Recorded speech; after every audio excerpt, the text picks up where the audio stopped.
All right, good afternoon. Welcome to Board of Adjustment. It's 1:30. We've got a quorum, so I'm going to call the meeting to order. Next item on the agenda is the minutes. Did everybody look at that? Did anybody look at it? Do we have a motion?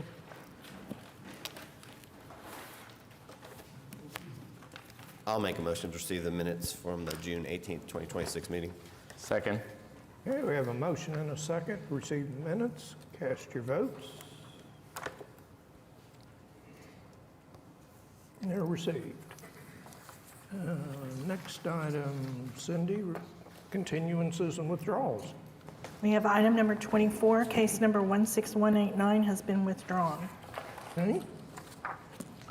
And do we have any requests for a continuance or withdrawal from anyone in the audience? Okay, no consent docket, so Cindy, if you call the first one, please. We have item number 1, case number 16262 is a request of Jay Gallagher on behalf of AVH Holdings LLC for a variance to home sharing short-term rental regulations at 1233 Northeast 6th Street. Okay.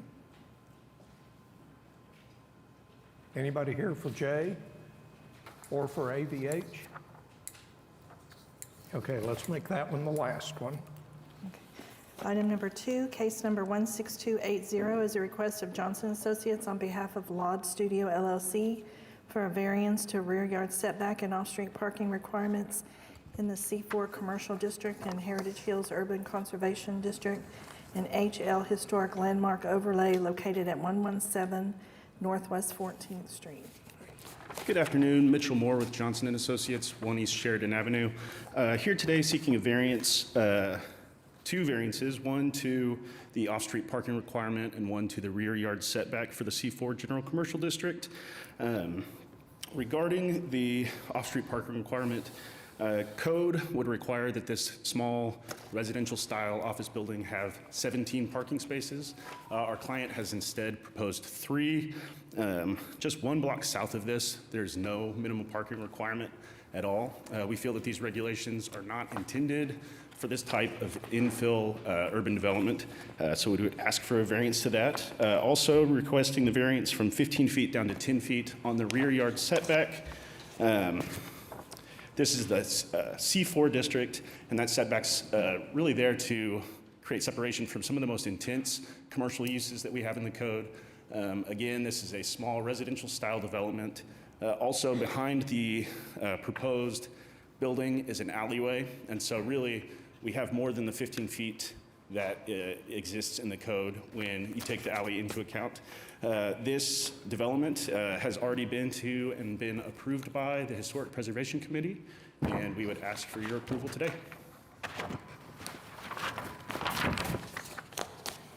Okay, I don't have anybody signed up to speak on this one. Does anyone want to address the board on this application? Okay, anything from the board? And the Historical Commission did approve both variances. I think the explanation is good enough. I don't see any problem with it. Okay. Any other questions, comments? Ready for a motion? Make a motion to approve case number 16280 for the purpose that it meets the statutory requirements for the requested variance. I'll second. Okay, we have a motion and a second.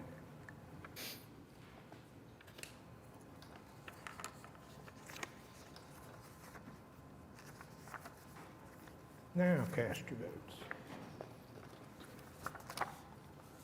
Thank you all. You're approved. Item number 3, case number 16292 is a request of Box Law Group on behalf of San Ysidro Properties LLC for a variance to setback regulations located at 7023 North Classen Boulevard. Good afternoon, Caitlin Turner, 525 Northwest 11th Street, here on behalf of the applicant. This property may look familiar to you all. It just came before you not too long ago for a variance to the parking count. This is an office development. It's very attractive. It's been renovated. They've been expanding, which was the reason for the parking variance and the reason for the variance that we have in front of you now for the side yard setback to the west. We're on Classman 70th, kind of industrial area, but we have this kind of outlier parcel of R1 immediately west of us. If you see on the aerial, that R1 piece is actually a parking lot for the I-2 development that's immediately west of that. So very unique area, kind of a very random, unique R1 strip there. So for that reason, we believe that our request is, certainly not going to harm the parking lot or the industrial over there. So I'm happy to answer any questions that you all have. We'd ask for your approval. And no one signed up to speak on this one. Is there anybody who wants to address the board on this application? Okay, anything from the board? And this is already constructed, Yes. and it's just really cleaning up what needs to happen for it to, Oh, Be in I'm sorry, compliance. the current building is there that you see now. This is for expansion that's going through permitting. They flagged it, which punted us back yeah. here. But it's very attractive on Classen. Obviously, it's just a, industrial area.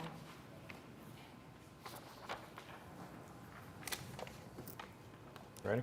Ready for a motion? Yeah. All right, make a motion then to approve case number 16292 for the purpose that it meets the statutory requirements for the requested variance. I'll second. Okay, we have a motion and a second. Cast your votes. Thank You're you. approved.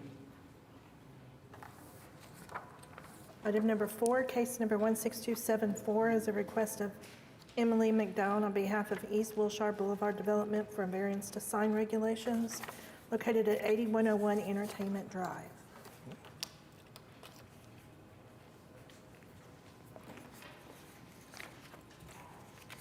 Good afternoon, everyone. Chris Peachy from Pattison ID here on behalf of Chick-fil-A, the landlord, property owner, and Johnson Associates. We're requesting a variance to allow a slightly taller sign than current code allows at the new Chick-fil-A site in the entertainment district. We have been working with planning and zoning and the landlord on maximizing visibility and just need just a little bit more height to get it done for Chick-fil-A and the local community. Right. And no one signed up to speak on this one. Is there anybody who wants to address the board on this application? Okay, anything from the board? It looks like the variance would be from a 40-foot tall sign to a 50-foot tall sign. Sir? The variance would just be from a 40-foot allowable to a 50-foot 50-foot. on the, there should be a picture of it in there somewhere. I think the original sign we were looking at was the smaller monument sign. And these are all just the standard Chick-fil-A normal Standard signage. Chick-fil-A colors, branding, nothing at all out of the ordinary. The highway is elevated through there, so it would make sense to have a taller sign.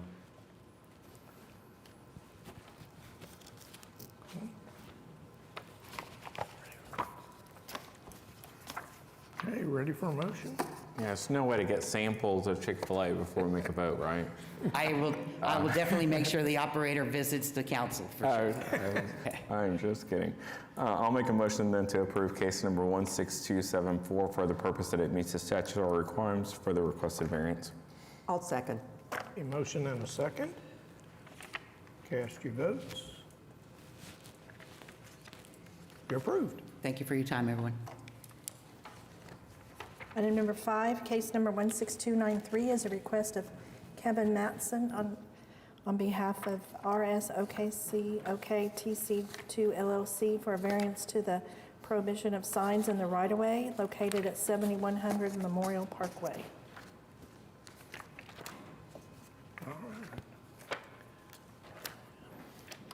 Good afternoon. My name is Ryan Storr on behalf of Kevin Matson and the tenant, Taco Casa.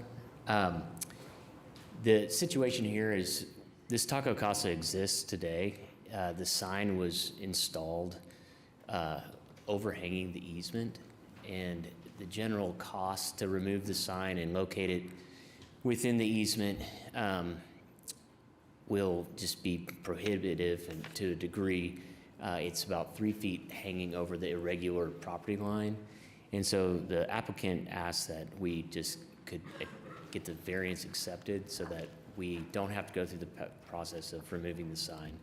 To be honest, I'm not very up to date on this. I'm not the engineer or anything like that. I just represent Kevin and was hoping to pass this through today. No one signed up to speak on this application. Does anyone want to address the board on this one? Okay, anything from the board? No, this is a really wide easement through there anyways, and the sign is quite a ways back from the road. It is just the overhang part that's within the easement. I think that you already were granted from the city a revocable permit, and so this will just get it in compliance. I just have one question. I just want to know, how did you guys discover that? Well, this actually just recently sold to a new owner. So Kevin Matson was the person who developed this property with the tenant. And when the new owner did their survey, they found that it was over the property line. That makes sense.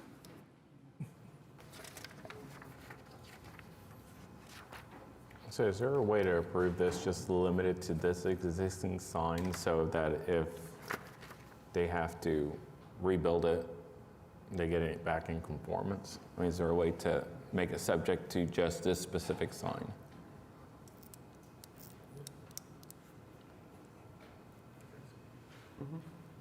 Should. Hi, Sarah Welsh, Planning Department. Yes, one of the conditions of approval is that it's the minimum necessary. And so I think that you could just approve it subject to the current location, which, just so we're all on the same page, I'm circling it on the map correctly right here, right? Yes, that's correct. Right, and so you can make it subject to this survey. I would think that'd be fine.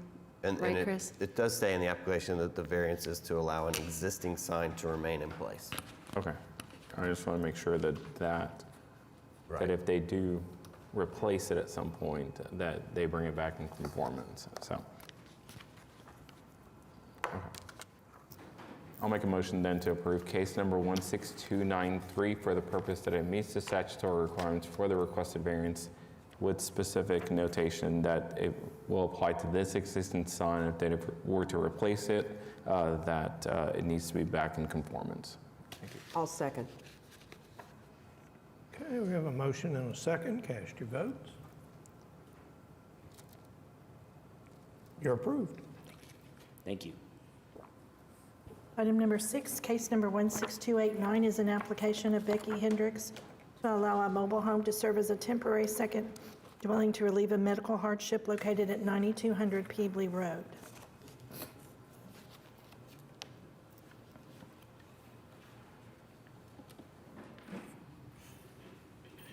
Hi, I'm Becky Hendricks. I'm just here to see if I can get permission to move that mobile home. on for Would my you daughter. move the microphone just a little closer?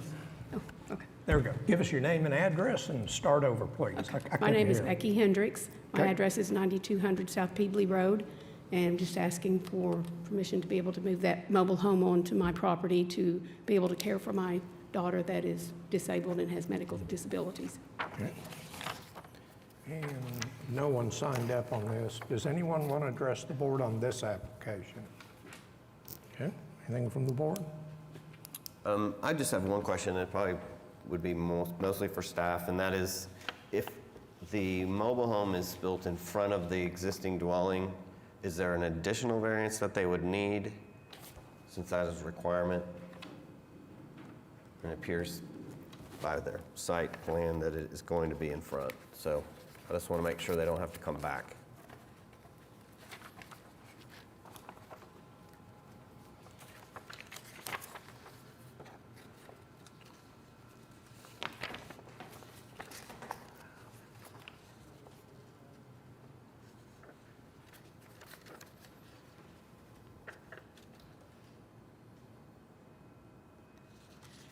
Sarah Welch, Planning Department. I think when we reviewed this, we considered Peebly to be the front.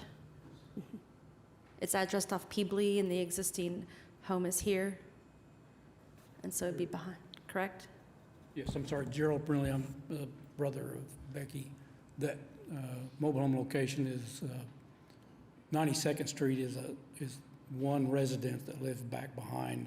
So Peebly Road is the main access road that, So it is behind you. and the mobile home's setting down in elevation almost such that you can't see it from Peebly and very little from Southeast 92nd Street.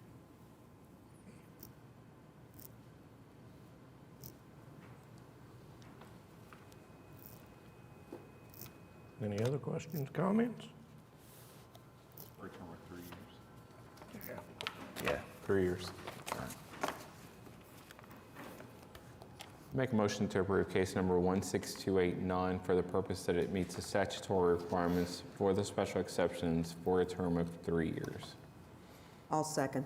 Okay, we have a motion and a second. Cast your votes. You're approved. Thank you. Item number 7, case number 16290, is a renewal application for Laney Pierce to allow a mobile home to serve as a temporary second dwelling to relieve a medical hardship located at 11900 Southeast 44th Street. Laney Pierce, anybody here on behalf of Laney? Let's just put this one at the end.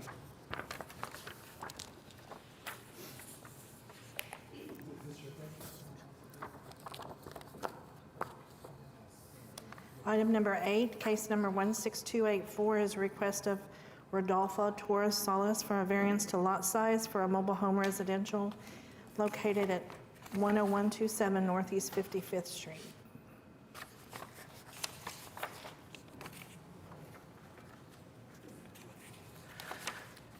Yes, okay. We came here to see if we Give us your name and address so we get it in the record, please. It's 10127 Northeast 55th. Okay. Rodolfo Torres. And we're seeking the variance to be able to put a trailer, and it would be anchored with pillars. Oh, it's the next one? Oh.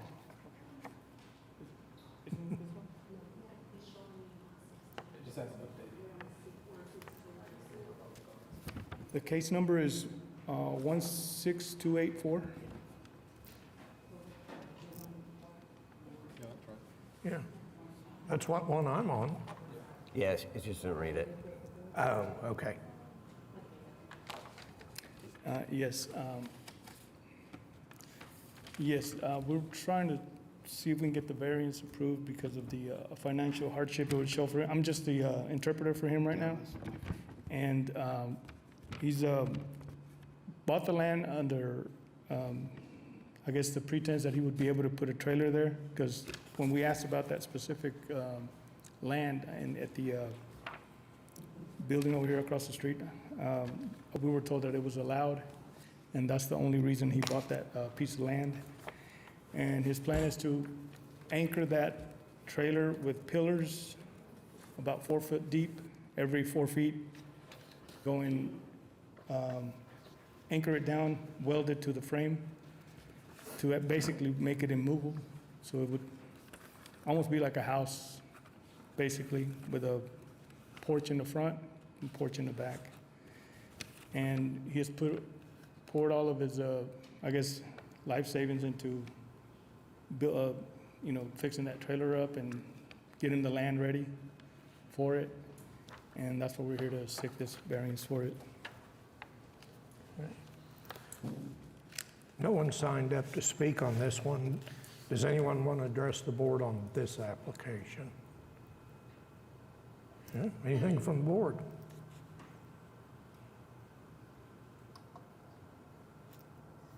I'll just state where I stand on this. So I'm not in favor of these. There is a protest within the area of a adjacent landowner who doesn't want this on this, and it just goes against the actual municipal code for it. And so I won't be in favor of it.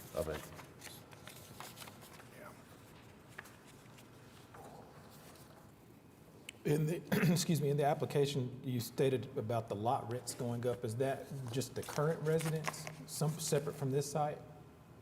I'm sorry, I didn't hear it. In the application, there's a statement about the existing current rents, the prices being increased of the current rent.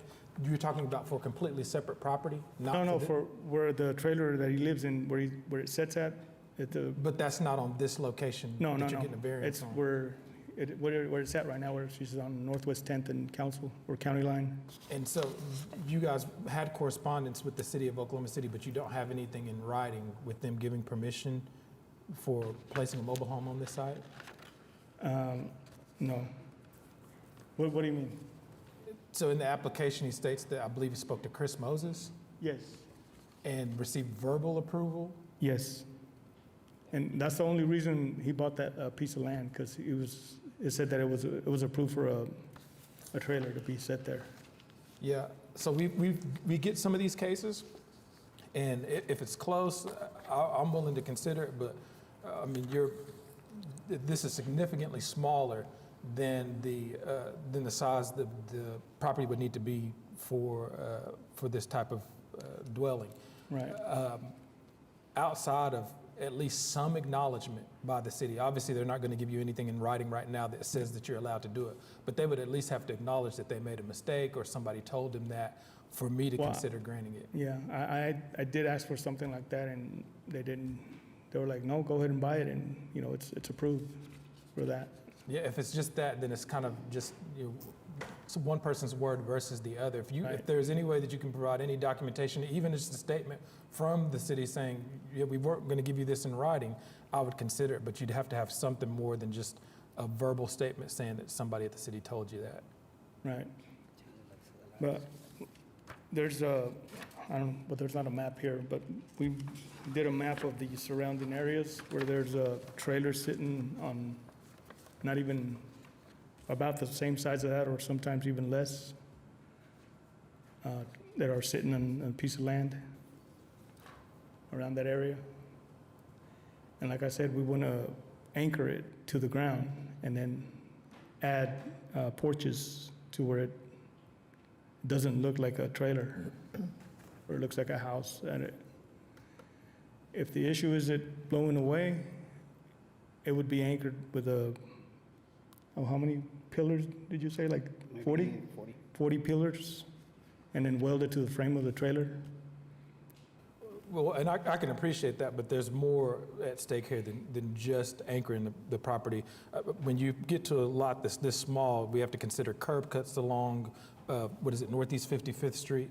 And so if we duplicate this type of exception over and over again, we end up creating a safety issue, a potentially hazardous issue as it pertains to safety.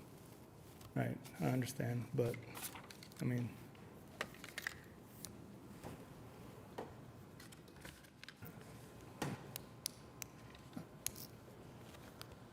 Okay, any other questions, comments? Ready for a motion? Make a motion then to deny case number 16284. I'll second. Okay, we have a motion and a second to deny. Cast your votes.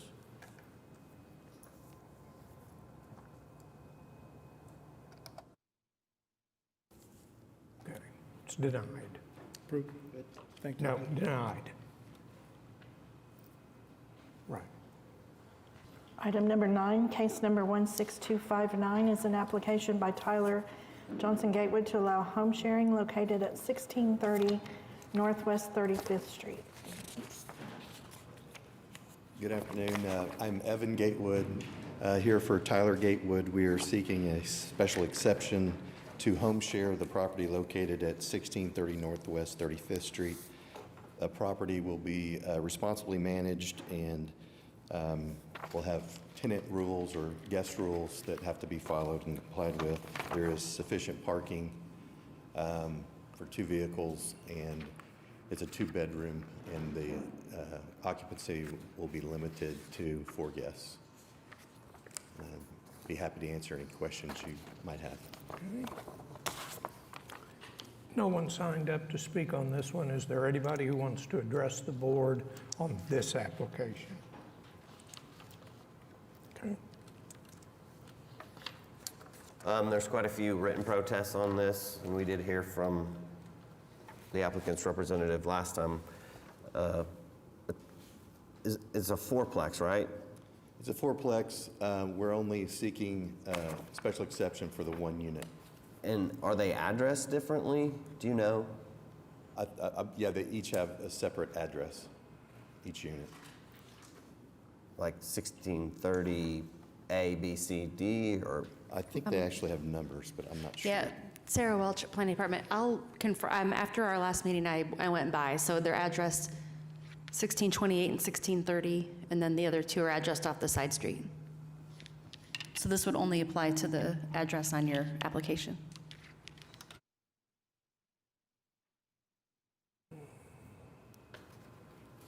And I believe the protests arose from one particular incident. We had advertised it on VRBO, which does not do a very good job of screening their guests.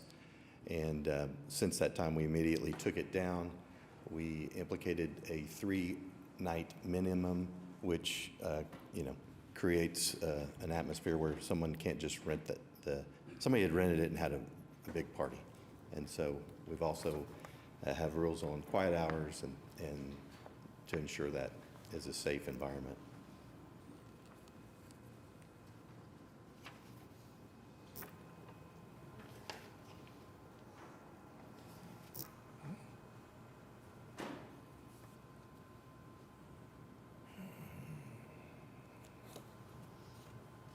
I'll just go over the application then a little bit with you, just to make sure we have it all correct. It's a 2-bedroom unit. Maximum number of guests would be 4. Yes. On the quiet hours, I'd like to revise them to 9 p.m. to 8 a.m. Okay. And so on the parking, there's one designated spot. Is that right? Yes. But there's sufficient street parking on Florida. I'm going to just say that then maximum of 2 vehicles Yes. and one designated spot and the other would be on street. I want to put the 3-night stay minimum in the application, and then the term would be a maximum of 1 year.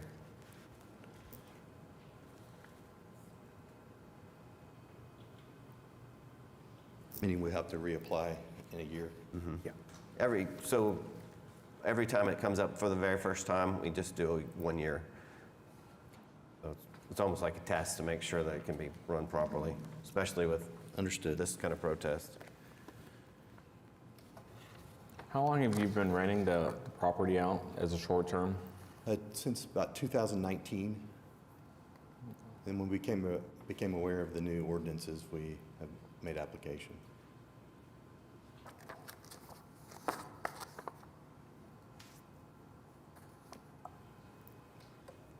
So how did you become aware of the ordinance? How and when?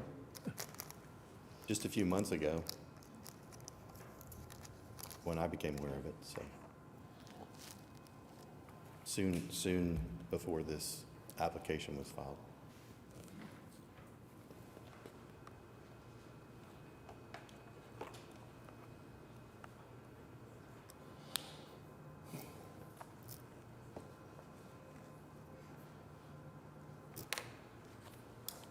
Anything else?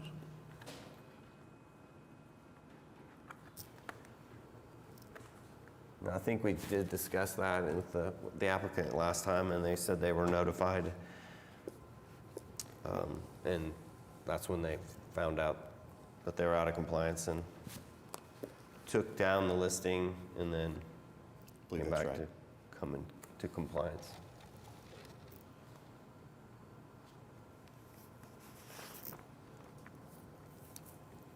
Anything else, Marcus? No? I mean, I'll make the motion to approve. I know, Roberto, you. Yeah, I just can't. We've been doing short-term rentals for several years, and the fact that it's been several years that to me goes towards the management of the property itself.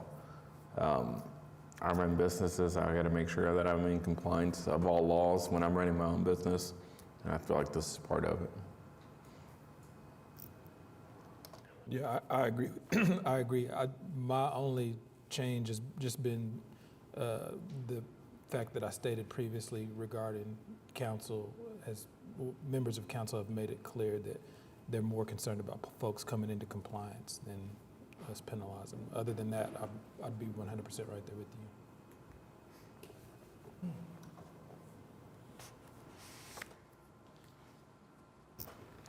Good. Then I will make a motion to, you do this all the time now. Make a motion to recommend approval of case number 16259 as it meets the statutory requirement for a special exception. I'll second. Okay, we have a motion and a second. Cast your votes. You're approved. Thank you. Item number 10, case number 16295 is an application by Stephen B. McKenzie and Danielle McKenzie to allow home sharing located at 1421 Northeast 8th Street. Hi, Danielle McKenzie and Steve McKenzie here from 2501 Southeast 8th Street in Moore, Oklahoma, owners of 1421 Northeast 8th Street, and we are looking for a special exception for this property that we purchased in April. Spent the last couple of months remodeling a 3-bedroom, 2-bath, and looking for a short-term rental exception. No one signed up to speak on this application. Is there anybody who wants to address the board on this one? Okay. So we'll just go over the application a little bit. It's a 3-bedroom home. That's correct. And you're asking for a maximum number of guests to be 8, and I would like to see that reduced to 7 Okay. for the first year. And then I would like to see a revision to the quiet hours from 9 p.m. to 8 a.m. on the application. And then the number of vehicles that you can park off-street on this, give me a number. So this used, off-street. none on-street. Yeah, So this used to be a church. It has a very long driveway that goes the entire length of the property. I don't anticipate needing that many vehicles, but if you needed to, yes, they're probably parking for 4 cars. But of course, that's when we're doing remodels and things. We anticipate maybe 2 cars. We're really looking for families that are coming into the area. Okay, well, I'll go with 3 for Okay. a 3-car maximum. And then the term again would be 1 year, as it's the first time Okay. this came up. Sounds perfect. Okay. Ready for a motion? Make a motion to approve case number 16295 for the purpose that it meets the statutory requirements for the requested special exception with the following modifications. Maximum number of guests shall be 7. Quiet hours is from 9 p.m. to 8 a.m. No on-street parking with a 3-car maximum and for a term of 1 year. I'll second. We have a motion and a second. Cast your votes. You're approved. Thank you. Thank you.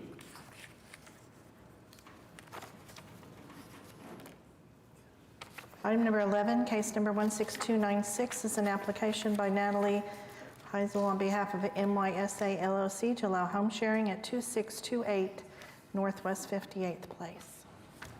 Good afternoon, Caitlin Turner, 525 Northwest 11th Street, here on behalf of the applicant. So the site is on 58th and Miller.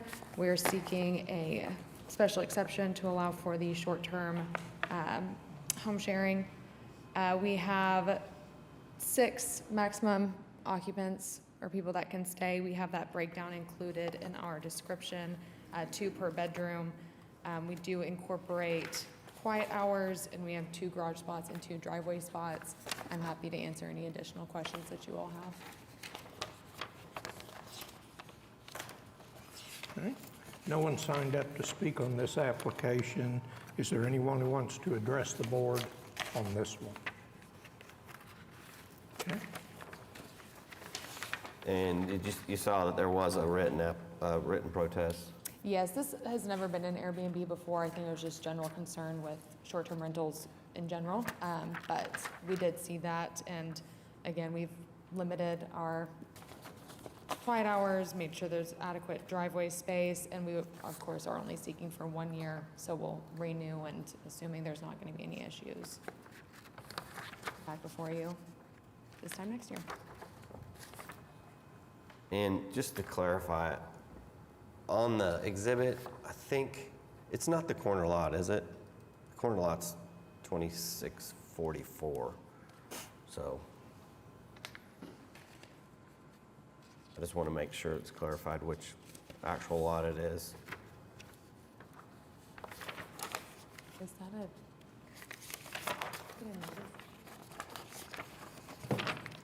I might need a second to look at that. This map is drawn based on the legal description.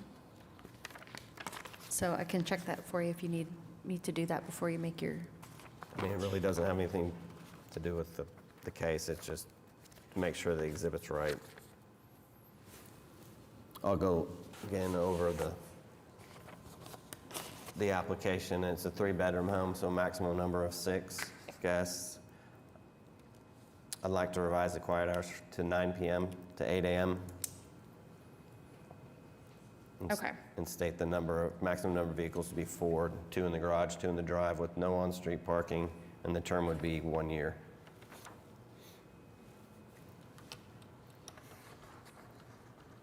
Agreed.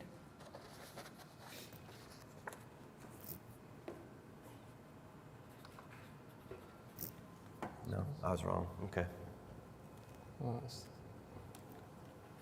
2628, yeah. It is the corner lot, so I was wrong.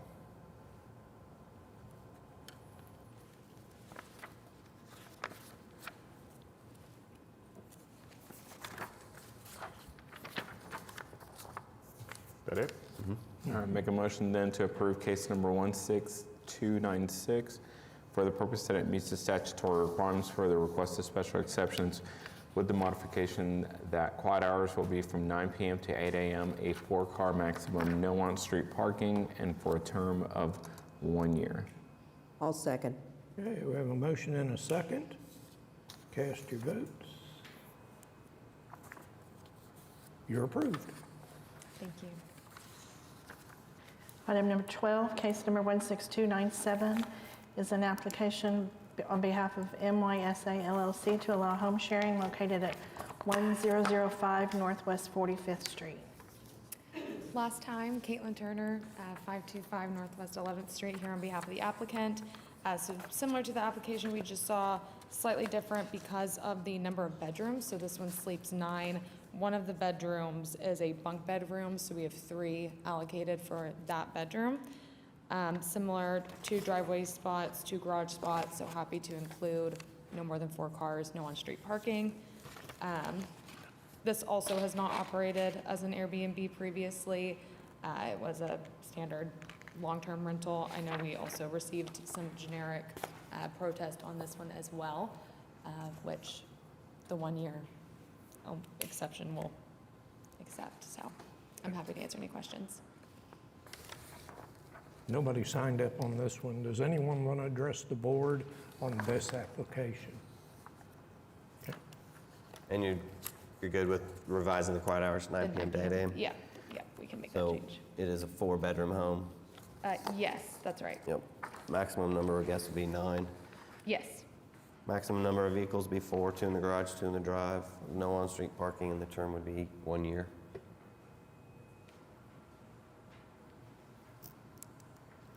Ready? Ready? All right. Make a motion to approve case number 16297 for the purpose that it meets the statutory requirements for the requested and special exception with the following modifications. Quiet hours will be from 9 p.m. to 8 a.m., a 4-car maximum, 2 in the garage, 2 in the drive, no on-street parking for a term of 1 year. I'll second. Okay, we have a motion and a second. Cast your votes. Thank you. You're approved. Item number 13, case number 16282, is an application by Amy Liu on behalf of Washington Innovations and Investments LLC to allow home sharing located at 1021 Northeast 18th Street. Hello, my name is Amy with I Premier Homes, representing on behalf of Washington Innovation Investment LLC. for the address of 1021 Northeast 18th Street. This is a new application. It's a 2-bedroom, 2.5 bath. Quiet hours, we have set to be 9 p.m. to 8 a.m. 2-car parking in the garage, in the long driveway, and there's also a garage. We are not allowing any on-street parking. I think that is pretty much it. I did receive an email protest, and I can speak on that now, or if you guys have a question. Was that a yes? Yeah. Okay, they raised issues in regards, I'm just going to go through the few concerns that they had. So in their letter, they had, the first thing was preservation of residential character. To summarize that, they were just saying there were going to be too many visitors, changing visitors, and it doesn't fit the neighborhood. We are not changing the home. We're maintaining it as a resident. In our house rules are basically there's no parties, no events. It's a 2-bedroom, 2.5. You can't really have that. We are targeting professionals. It's close to OU hospital.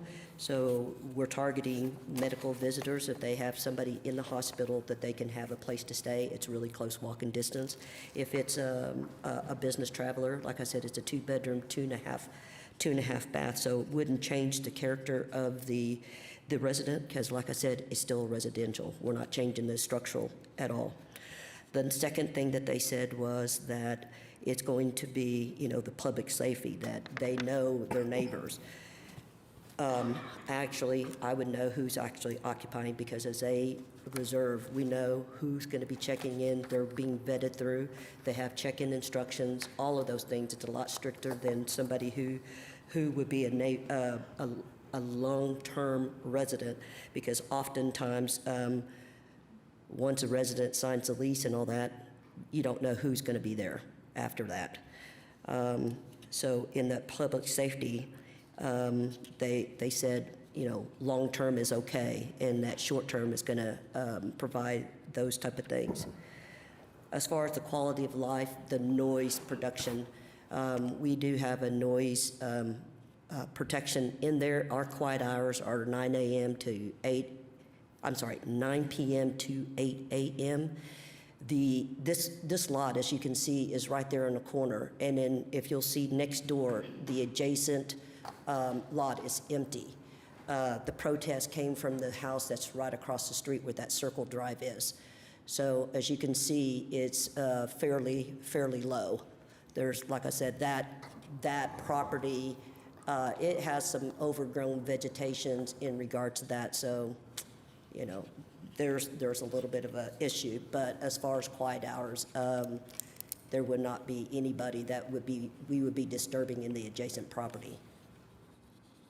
Parking and traffic, we addressed that. Like I said, there's going to be no street parking. It will strictly be in the driveway. So therefore, the complaint that they were saying is there were going to be increased traffic, that reduce available parking, obstructing the visibility, and it's unnecessarily inconvenience for nearby residents. As you can see, there's nobody next door. We're not doing any more parking than what's already there. So there would be no enhancement in regards to that. The property value, they're saying that it would negatively impact the adjacent property. As you can see, the adjacent property next door is empty, and as far as that's more unkept than the property that we are managing. So it will be in a show home at all time, protecting the neighborhood curb appeal. As far as the neighborhood investment, the owner have a significant investment as well too. So it would behoove the owner obviously to have the upkeep of that property. So the upkeep of it would not have a negative impact on the investment, as this owner is also using it as investment. They had a concern that this would be a commercial activity like a hotel. and it's not. It's a residential property. It's used for temporary housing. It is no different than a long-term rental, but with the professional high-touch management that we're doing, and we know the neighbors. There's no storefront, there's no employees on site, there's no signage, so therefore there's no commercial activity visible on the street. And then as far as the precedence goes, they think that if you guys approve this, that other people will follow. Well, in this deal, it's a medium-low density, and we have a process, as you guys have, is that we have to apply for application, and if that were the case, you guys can approve or deny it. So there's a lot of control within that. So you guys approving this doesn't mean that there's going to be a ripple effect that everybody else is going to be able to follow suit. But like I said, this is a medium-low density, so it would probably be really low. So that's my rebuttal to their concerns. And I don't have anybody signed up on this one. Does anyone want to address the board on this application? Okay, anything from the board? Just on the application, so this is a duplex, right? Correct. So you're seeking A or B? A. Okay. Just want to make sure that's noted.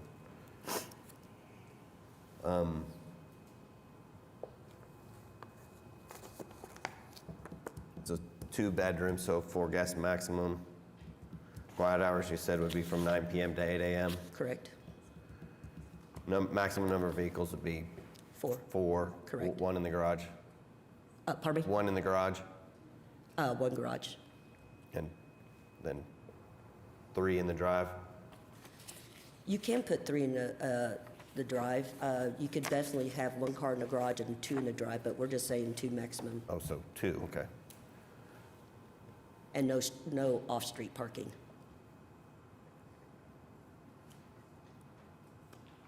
And the term would be a year? Correct, because this is new. I mean, unless you can do 2 or 3.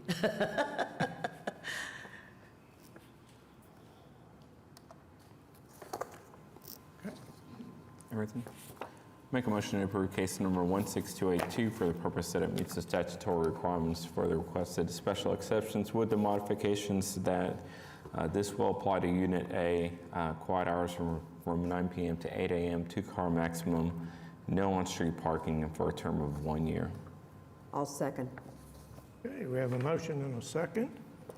Cast your votes. I appreciate y'all's time. You're approved.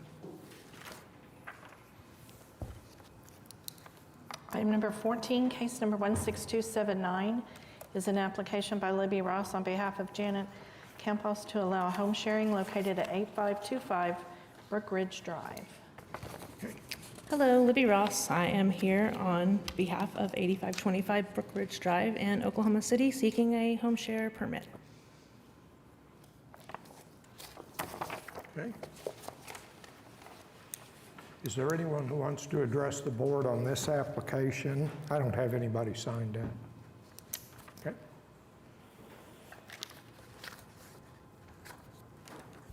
Just go over the application then. It's a 3-bedroom home, maximum number of guests to be 6. I thought we had 7 on there. Does it say 6? Can we ask for 6, 7? Yep. I mean, I'd be willing to go to 7. It's Okay. 3 plus the 1. 3 rooms plus the 1. Quiet hours are written as 8 p.m. to 8 a.m. The maximum number of vehicles, can you use the garage? Yes. So it could be 2 in the garage and 2 in the drive? Yes. So maximum would be 4, and no on-street parking. Correct. Term would be 1 year. Yes.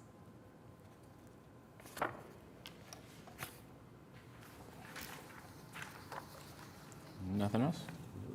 All right, make a motion then to approve case number 16279 for the purpose that it meets the statutory requirements for the special exceptions with the following modifications. Maximum number of guests shall be 7, 4-car maximum, 2 in the garage, 2 in the driveway, no on-street parking for a term of 1 year. I'll second. Okay, we have a motion and a second. Cast your votes. You're approved. All right, thank you. Have a good day.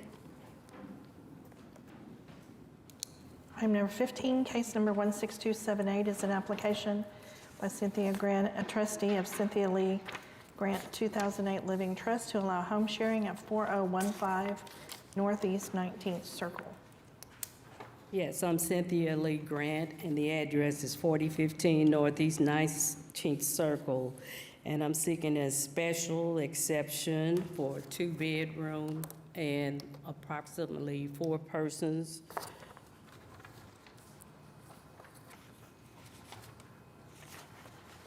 It's for a home sharing and short-term rental. This is a new application.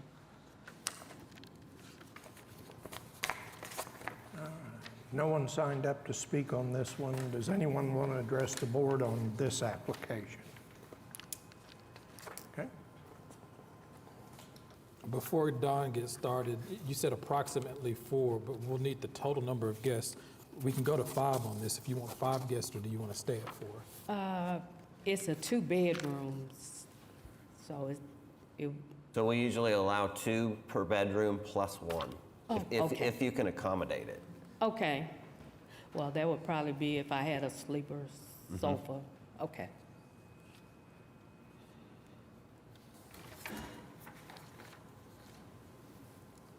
Now, I have my quiet hours listed from 10 p.m. to 7 a.m.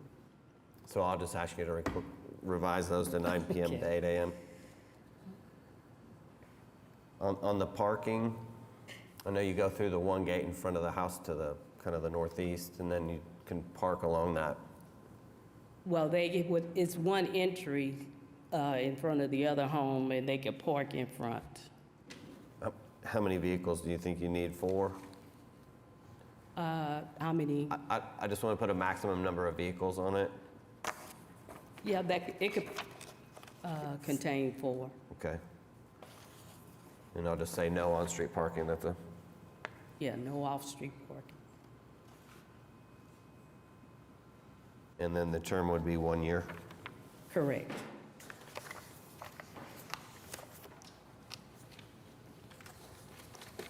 Good?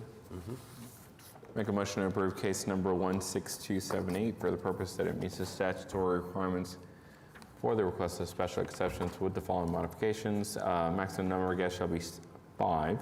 Quiet hours from 9 p.m. to 8 a.m. 4-car maximum. No on-street parking for a term of 1 year.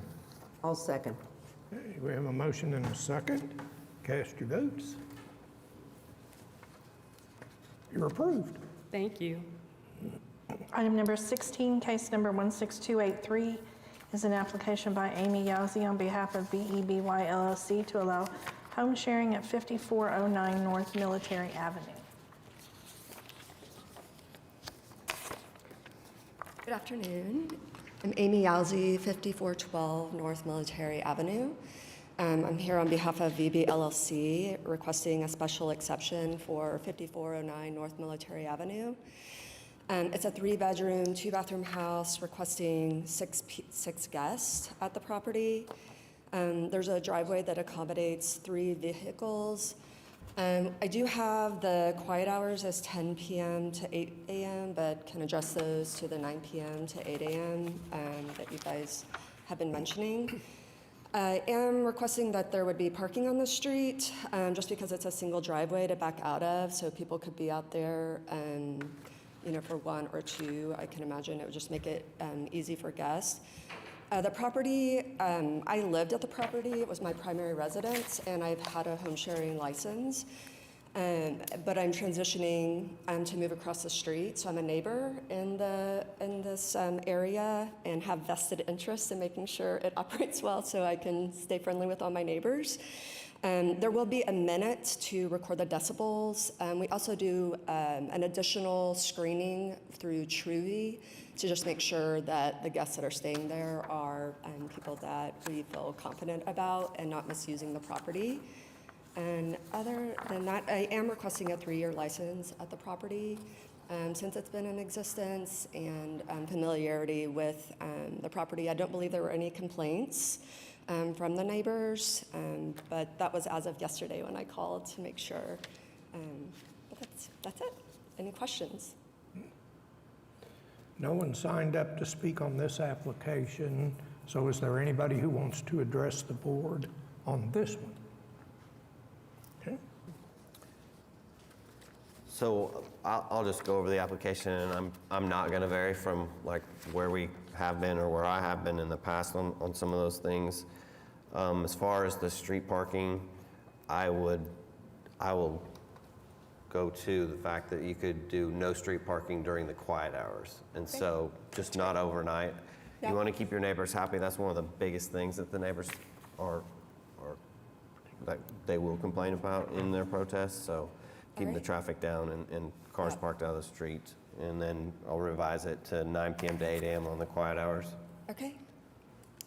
And the 3 vehicles.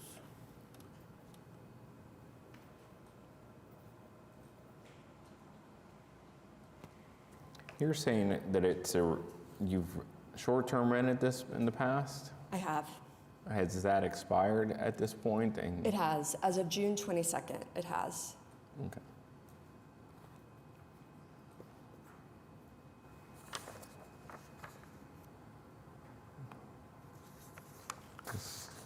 Not in time. So did you didn't file it in time, or what's The renewal, there was an issue online with the portal. I called. So since I had this application in place, I was waiting until this to find out if this would go through for it not being my primary residence. So you just had a short-term license? Right, I had Not a a short-term special license. It was my primary residence. Right. So now I'm going to go to full-time. This property is going to be a home share. And so you're getting the special exception. And I know the portal was down for a week or so. Yeah. So we're going to count it as a timely renewal? It shows new, so I mean, I think it has to be. It has to be new? I think it has to be new Because it's regardless first because it's special changed into exception. a special exception. Okay. I'll make a motion then to approve case number 16283 for the purpose that it meets statutory requirements for the requested special exceptions with the following modifications. Quiet hours from 9 p.m. to 8 a.m., 3-car maximum, no on-street parking during quiet hours, and for a term of 1 year. Thanks so much, everyone. I'll second. Yeah, we have a motion and a second. Cast your votes. You're approved. Okay, bye. Item number 17, case number 16288, is an application by Marshall Bridwell on behalf of the Bridwell Family LTD to allow home sharing located at 9611 Hefner Village Boulevard. I'm Marshall Bridwell here on behalf of 9611 Hefner Village Boulevard, appearing for a non-residential home sharing permit. All right, we've got some folks signed up on this one. You want to speak to the applicant or do the protest first? I'd like to hear from the protestants. Okay.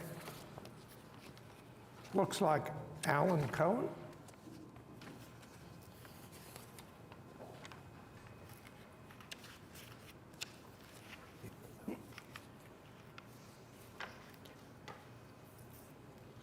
Yes, my name is Alan Cohen. I live at 9760 Hefner Village Boulevard. I'm not just a resident, I'm also the board president of this community. I think it's important to note we are not a regular homeowners association, that the homeowners association is just taking care of common area entrances. And our homeowners association, the dues that are paid in, pay for the maintenance on the exterior of the buildings. It pays for about 80% of the insurance on the property as well. And so because of that, the insurance that is paid by the HOA covers common area. So any incidents that would occur in that common area affect every person that lives at this property, not just that particular unit. And so our insurance is not for operating a business out of a home, it's for residents. That's my largest complaint on this, is that the people who have moved here to make sure that their home is protected, and that's what I'm here to make sure that we're representing. Okay. Questions, comments? Okay. Thank you, sir. Looks like Robert King.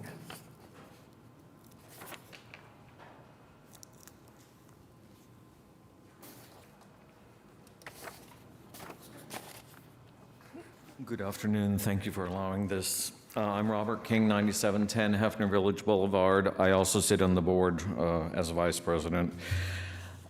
My family of 2 people, 2 dogs and a cat moved in almost 6 years ago. In those 6 years, we've become every day almost friendly with 34 of the units. Of the 34 of the units, 20 of these people I consider close friends. We have house keys to 6 of them. It's not just a home, it's not just a community, it's our little village of people who know each other and look out for each other, keep an eye on each other. It's not a rental. Section 8, one of our bylaws, which were created in the late 70s, clearly says no gainful occupation, profession, business, trade, or other non-residents or other non-residential activity shall be conducted on any lot or in any residence or detached structure located thereon. And then just 2 personal situations that have happened since our pool have opened this year, and I don't keep a journal, so I don't know when our pool opened in May. We walk our dogs separately. We're out every hour, 10 to 12 times a day. Everybody knows us in the neighborhood. We pick up trash. Coming out of 9611, at one point this year, someone had a very big dog who did a number 2 on the ground, and they just kept walking to the car and didn't pick it up. If you go on the Airbnb listing, there's complaints about trash pickup not being done, parking issues. One of the guests was towed because they didn't park in the correct place. There was a complaint about the home smelling like marijuana and air freshener. And my problem with that is, how do we know that the person is staying there is a registered marijuana user in the state of Oklahoma? How do we know that there's not something underhanded going on there? And then sometime in late June or early July, I walk out to the pool. There's 2 empty Sprite cans on the ground. I don't think anything too much about them. I pick them up. I pick up trash all the time. 3 young men come out of the unit, and they come into the pool. None of them look like they're 21, late teens. They had a Sprite can. They left it on the ground. They didn't pick up their trash. They didn't throw it away. And then one of the 3, while they were in the pool, took one of the 2, held them by his ankles upside down in the water, while the 3rd person stood over this young man who was submerged in the water over his shoulders so he couldn't rise up. I understand, I'm the oldest of 4 sons. I understand horseplay, but that's dangerous. That wasn't horseplay. That's an invitation to drowning. You know, it's just, they don't live there. They don't respect our community and the fact that it's our home. Thank you. Is there anyone else who didn't sign up but wants to address the board on this application? Okay.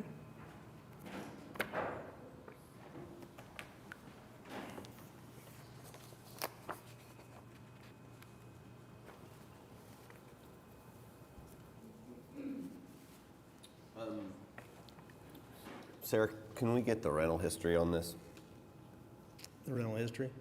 Yeah, she can get it. Sorry. Thank you. My name is Celia Moore Hopp, 9791 Hefner Village Boulevard. Biggest concern I have is the parking.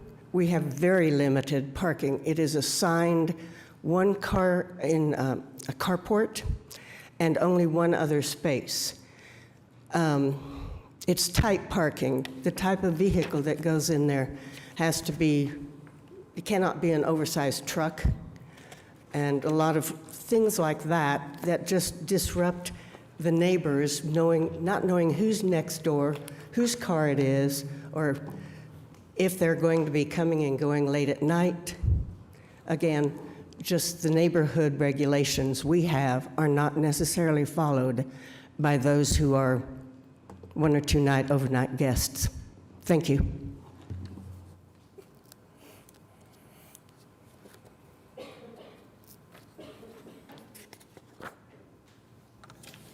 Okay, Okay, and to answer our board's question, Sarah Welch, Planning Department. So we have third-party software that lets us see how properties are advertised. So ours shows that this was first seen by Airbnb back in 2025, April of 2025. It's been rented out about 154 nights in the past year, and it is currently listed for 8 people.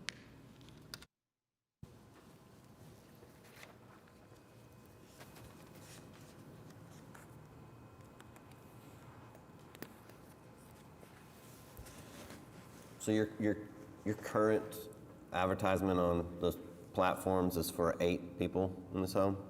Yeah, it's 2-bedroom, and then we have 2 sleeper sofas on the bottom floor, a large open area. And you've been operating this, it says since April, but how long have you been doing it? Since before, about April 25, yeah. So how did you know to come here? I got a citation. No notifications or anything. I just got a citation for it, and then I started asking. And when did you receive that? That would have been probably about 3 months ago now, I imagine. Okay. And is it currently up?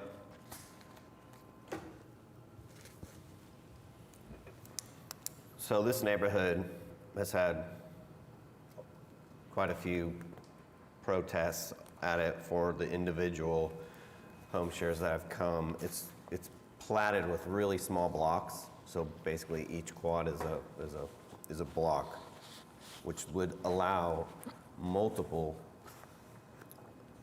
special exceptions within the neighborhood. And I know of at least 2 more that are already active in there. I'm worried about the density of the home share exceptions within the neighborhood. I'm worried about the way this has been operated. I definitely have a problem with allowing it to be listed with 8 people in a 2-bedroom home.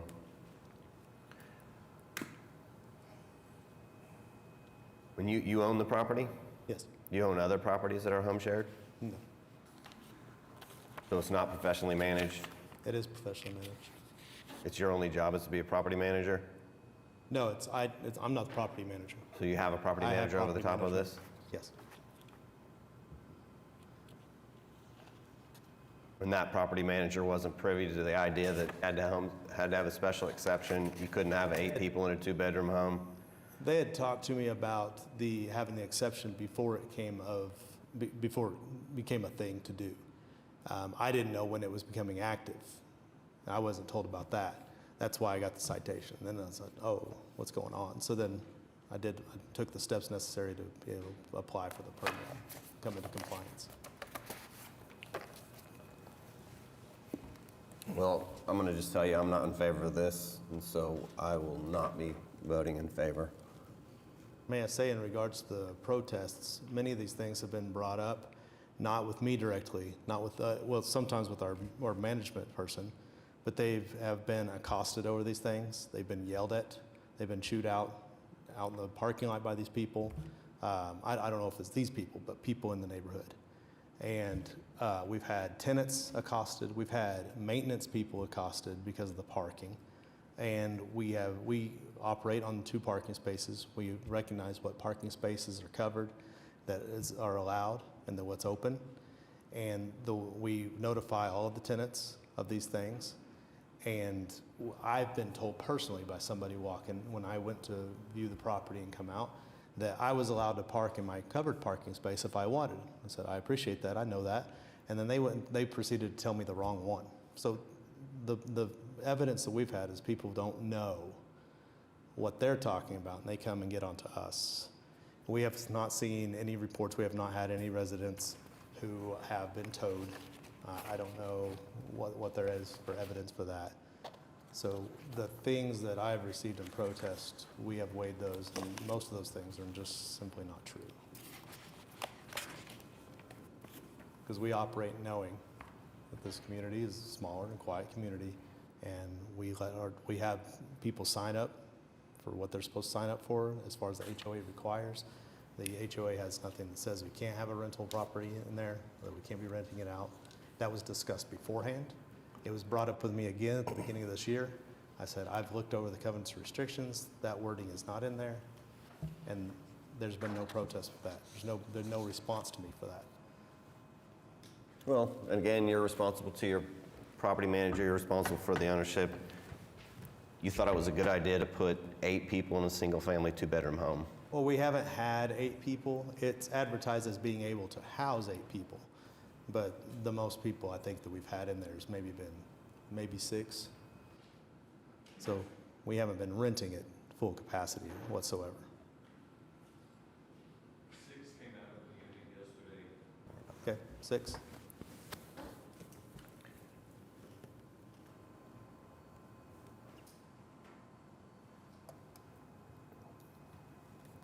On the record, I'm not in favor of it because it's been operated as a short-term rental, and I've kind of got my stance on it.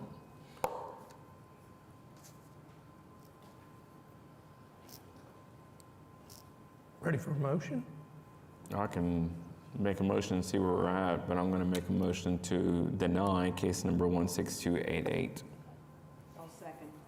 Okay, we have a motion and a second to deny.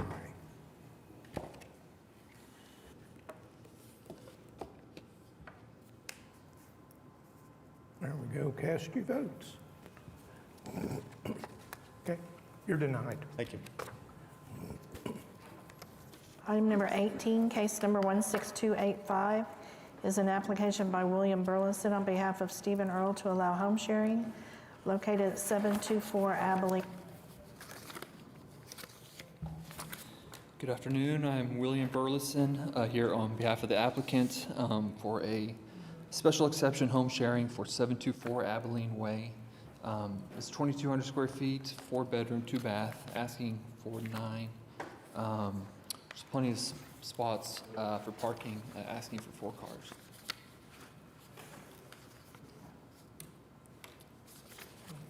All right. And on this one, looks like Andy Peck.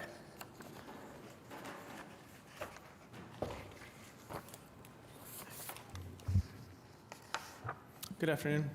I'm Andy Peck. I'm a Chisholm Crossing homeowner. I live at 11213 Northwest 7th Street. My family lives just a couple houses down from this property. I'd like to mention that this is not an isolated request even just today. This is one of 2 short-term rental applications in our neighborhood that are just a couple houses apart from each other. So I'd ask the board to consider the cumulative impact of approving both of them. I'd like to mention that the neighborhood was designed as a residential community. Our recorded declaration for the homeowners association that I'm a part of states that each lot is to be used for private residence purposes only, and that each dwelling is designated for occupancy by a single family in its entirety. I believe that that reflects the kind of neighborhood that Chisholm Crossing was intended to be. I live in my home with my 3 children who like to ride their bicycles and skateboards up and down the street. To my left are 2 very, very young children that like to rollerblade and skateboard and ride on their roller skates. And then to my right is my neighbor who has lots of grandchildren who like to go up and down the street as well. So all that to say that it's a very active, family-oriented neighborhood, and that's one of the reasons we chose to live there. This proposal is different. This is a 4-bedroom home. They're trying to seek up to 9 guests at a time. And it is not owner-occupied home sharing. Rather, it is a commercial operation. The applicant already operates 5 other short-term rental properties in Oklahoma City. So this is an expansion of an existing lodging business into our residential neighborhood. I'm not opposed to long-term rentals or even Airbnbs in every location. I simply don't believe that this type of commercial lodging use is consistent with the private residential character of our neighborhood that it was designed to have, and I respectfully ask that you deny the application. That's all I have signed up. Is there anyone else who wants to address the board on this application? Okay, anything from the board?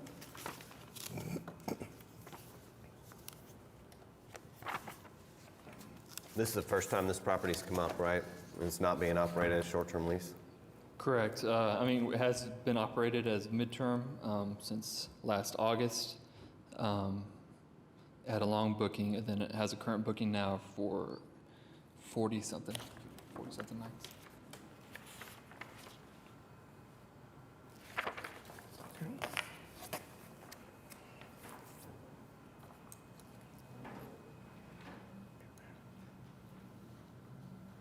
Sarah, are you looking up the rental history on it?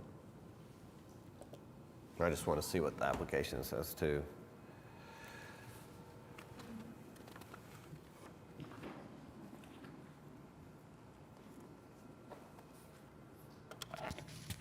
I don't have anything that would dispute that it was less than 30 days. Okay.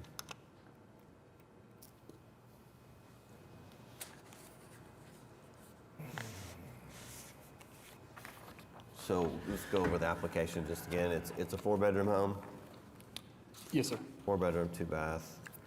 Maximum number of guests would be 9. Quiet hours I'd like to add to 9 p.m. to 8 a.m. And on the vehicles, did you say the garage was available? Yes, it is.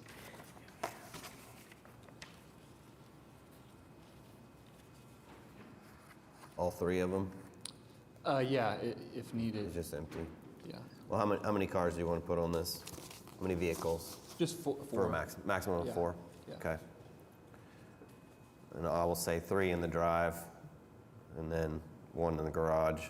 Okay, so you just don't want 4 in the driveway? No. Okay. I don't want to block the sidewalk going across. Yeah.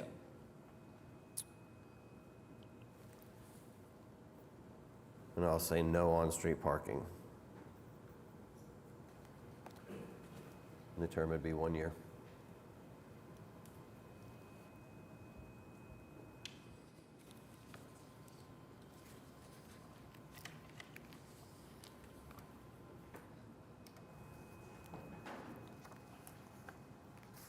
Could I mention one more thing? Just when I did do the research, there were multiple neighbors who wrote in things to the board, so that hasn't been brought up yet, but we did have a number of other folks that felt similar to myself. We had one other written protest. Yeah, and it then was in the packet. we got yours this morning, I think, or last night. And you have those? Yes, I do. Yeah, so I'll say the property owner knows that the neighbor's watching him. You'll have to operate this well, and if not, then it will not get renewed. But with no history, it's really, for me, it's really hard to deny without some type of a history on a rental. Did you say that there are other properties in your neighborhood that are being short-term rented? There's another application, I think. There's another application today that I have. Yeah, case number 22 is very similar, right around the corner, kind of catty corner, backed up to each other. Application for short-term rental as well. There might have only been one objection written in for this one, but I believe there were at least 2 written in for the next one, in addition to mine. Are we still within the 10%, I'm presuming? Yeah, It's a different block. Yeah. It'll actually be the same block, but there's more than 20 dwellings on the block.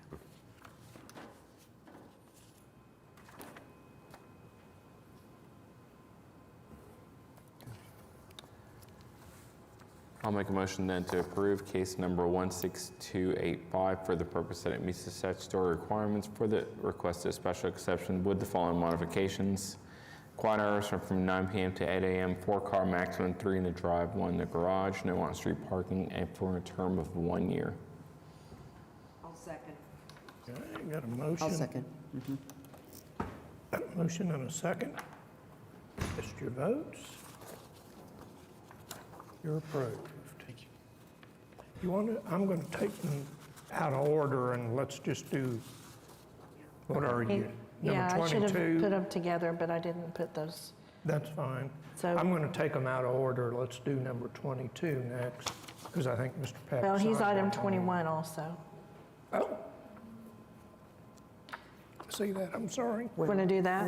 Let's do 21, I'm sorry. Okay. Case number 16291 is a special exception by William Burleson on behalf of Yukon, a series of Tobler investment properties to allow home sharing at 13317 Brampton Way. Okay. William Burleson requesting special exception for home sharing for 13317 Brampton Way. 2,200 square feet, 4-bed, 3-bath, asking for 9. Again, plenty of space for 4 cars. We could put 2 in the driveway. I can't remember exactly what that picture looked like, but we could do 2 driveway, 2 garage, or if the driveway's big enough, 3. Up to you guys. Yeah, there's room.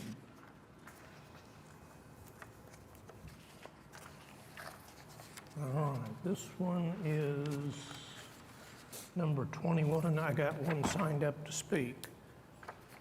Sharon Hastings?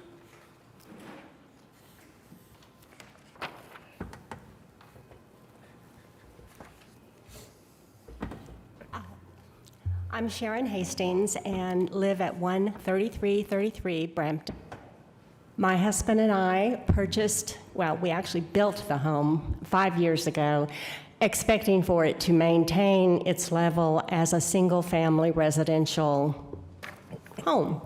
Our neighborhood is very quiet.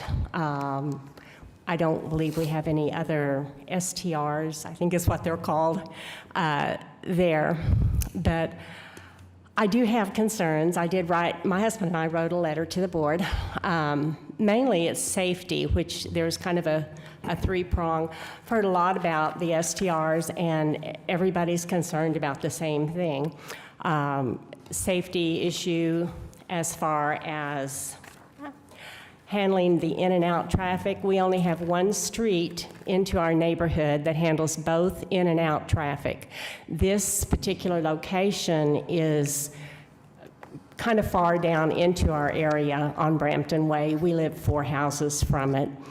The parking, if 2 people park on the street, you can hardly get by with a 3rd vehicle, much less if it is an oversized vehicle or an ambulance or a fire truck or an emergency vehicle. I've heard that you all do regulate the cars parking. This is the first time I've ever been to a board hearing or anything, so I'm extremely nervous. But I don't know who enforces the parking. You can have it in your lease or have it written down, but then it becomes incumbent on the neighbors to regulate this or to know. I don't quite see how you can mandate something like this, but the other safety concern I have is that this property does back up to a pond. We properly maintain the pond, but there is access to all people there to the pond, to walk around the pond, fish on the pond. One of my big concerns is if you're not used to a pond and you have children, especially young children, you may not be out there all the time to watch them, and that is a big concern. Also, if it's rented by somebody who's having a party, a graduation party or a birthday party, or I don't know what the STR requirements are, but if anybody were to be drinking, they could actually fall into the pond. We have the pond ice over in the winter, and I've even seen 1 or 2 little neighborhood test the ice for the pond, which they know better. But a short-term rental, I don't know that they would really know about the safety issues of being there with the pond. The other safety issue would be that we would have no control of who was coming and going. It would be a kind of a revolving door to, I don't know whether they would do background checks, whether there are felons or registered sex offenders. One gentleman brought up marijuana users. I didn't even think about that. We do have, my husband and I are older, but we do have young children in the neighborhood also who walk in and out, who walk around with or without pets. I didn't think about the pet issue. The potting is always a problem.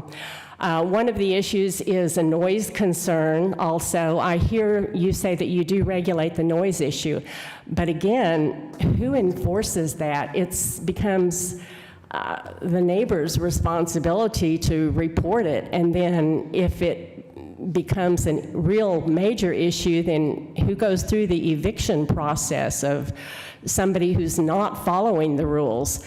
Our HOA does have rules and regulations on the trash bins and, you know, the noise level. But again, it's difficult to enforce just for the regular neighbors. For people that don't have an investment into our community, and my husband and I have a substantial investment into the house that we built, they do not feel a part of the community or have any kind of vested interest in the comings and goings or in the community. Therefore, I'm requesting that the board deny the application. This kind of opens a door for more when it was a single-family residential, and that's what my husband and I purchased it for and expected for it to stay. Thank you.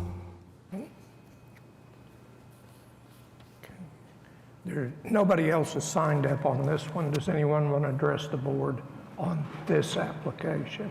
Okay, come on up.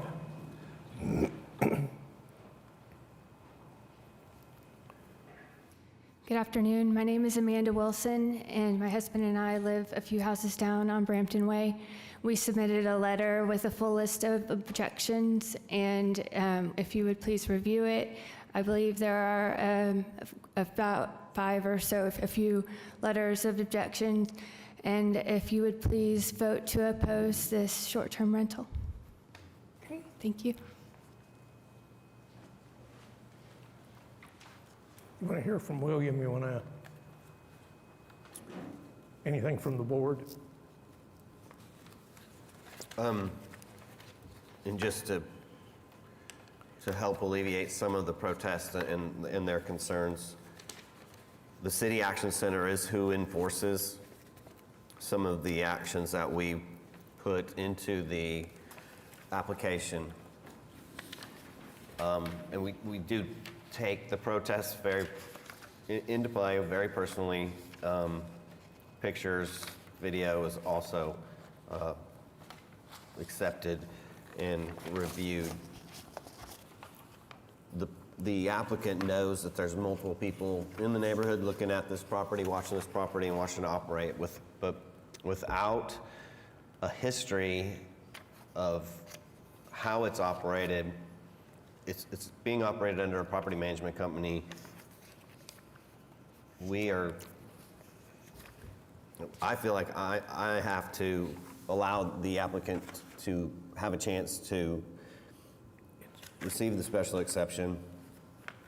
And so I do the best I can to limit the application and to protect the surrounding neighbors and keep this in harmony with the neighborhood. So with that, real quick, I also want to note that we have had several people that have mentioned the covenants and restrictions, and the city has stated in the new ordinance, revised ordinance, what we can consider as far as covenants and restrictions and the ability to deny a short-term rental. So I would definitely refer you to that if you are wanting to use the covenants and restrictions as a way to limit short-term rentals in your neighborhood.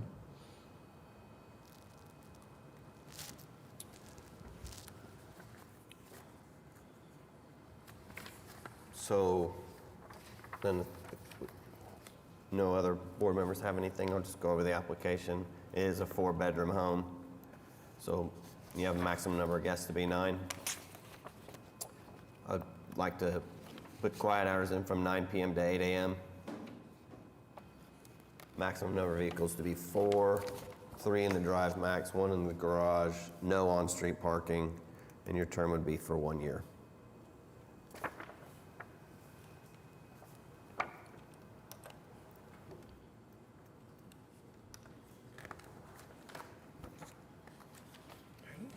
you for the motion.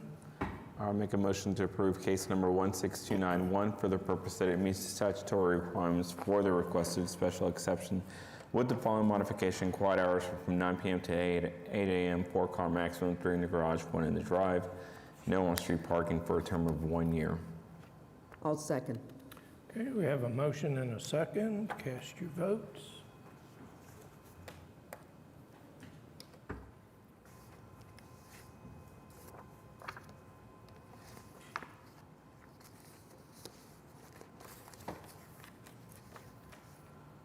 There we go. Okay, you're approved.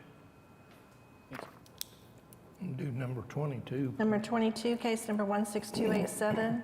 It's an application by William Burleson on behalf of Stephen Earl to allow home sharing at 721 Dusty Trail. William Burleson, applying for special exception for home sharing for 721 Dusty Trail. 2256 square foot house, 4-bedroom, 2.5 bath, asking 9 and asking for 4 parking, 3 in the driveway, 1 in garage.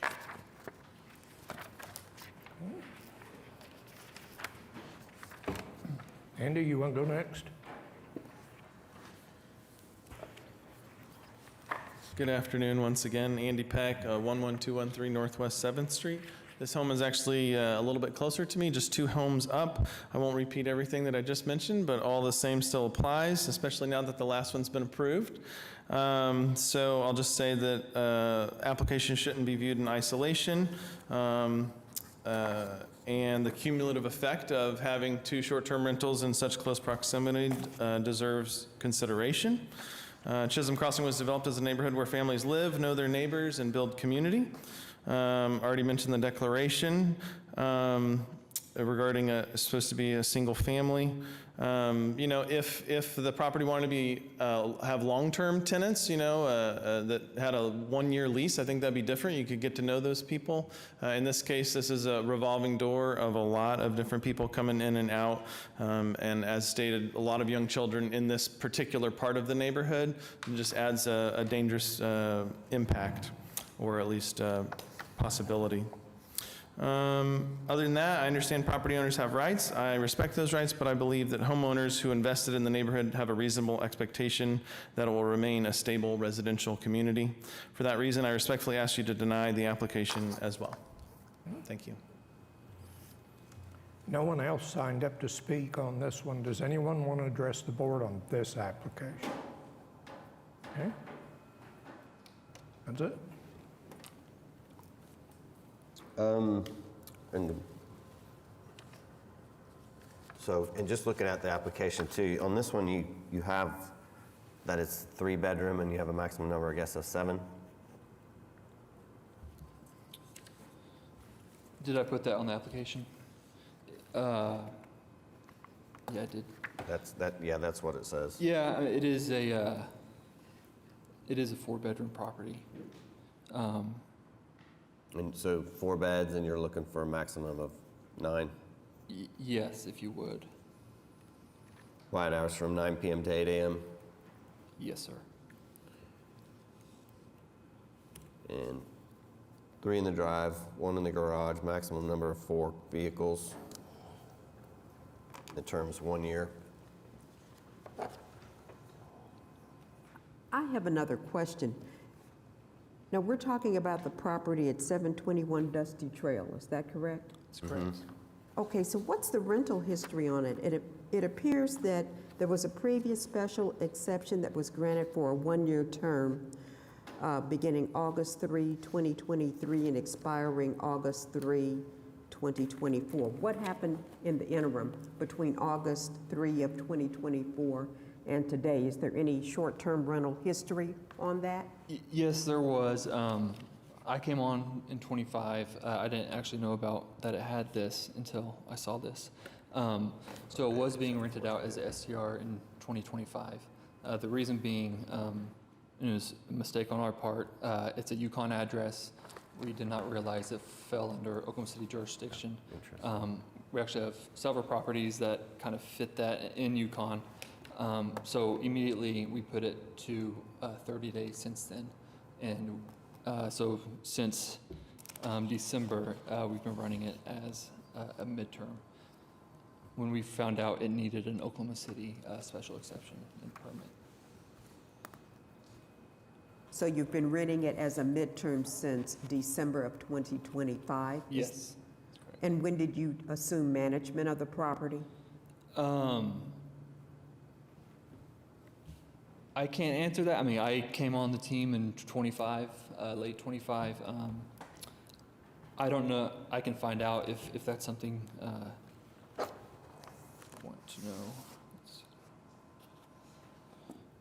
Yeah, so, I mean, they were booking it in 23 when they had the special exception and permit. So your company was managing it in 2023 or another? Yes. Okay, so your company has managed it continuously Yes. since 2023? Correct. And there was just some turnover in terms of like, I don't know who did the permits beforehand. And so I took that over and have been doing them. And then we were kind of looking at all our properties and noticing that, oh, these are actually in Oklahoma city limits. And so we made that change to a midterm.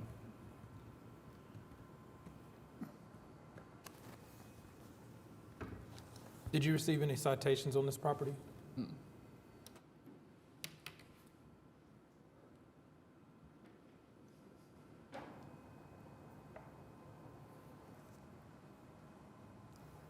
Anything on the rental history? Sorry, Sarah Welch, Planning Department. There was some short-term prior to December, like he mentioned. It appears that it was blocked off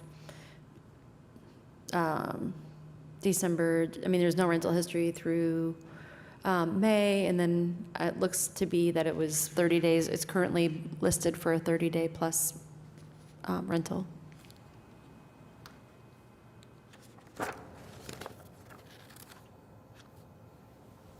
And when did you say you became aware that these were in Oklahoma City's jurisdiction?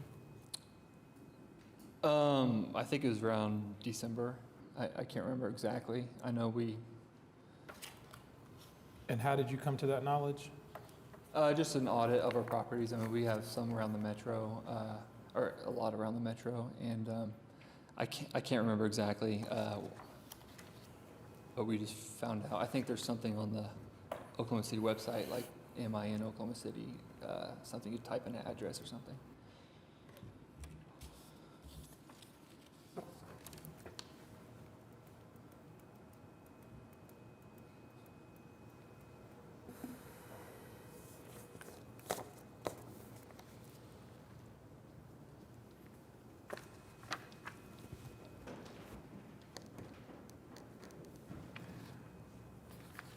This would be the last home share exception that you could get within this block, since it's on the same block as the other. So you're just hoping that it limits the number of guests that you have, since there's two so close together.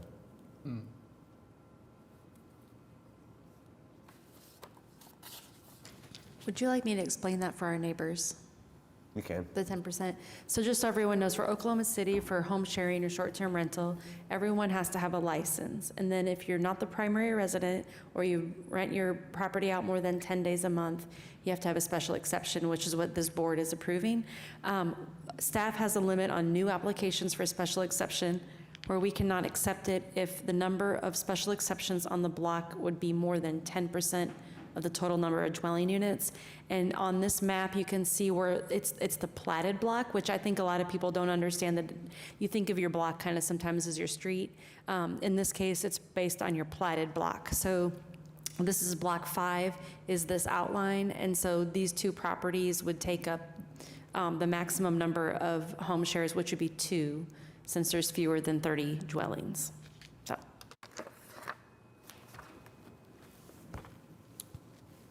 And we were doing a little research on the house itself too, and it's listed as a 3 beds in multiple places. Was there an additional bedroom created out of a study or a office or something like that? Do you know?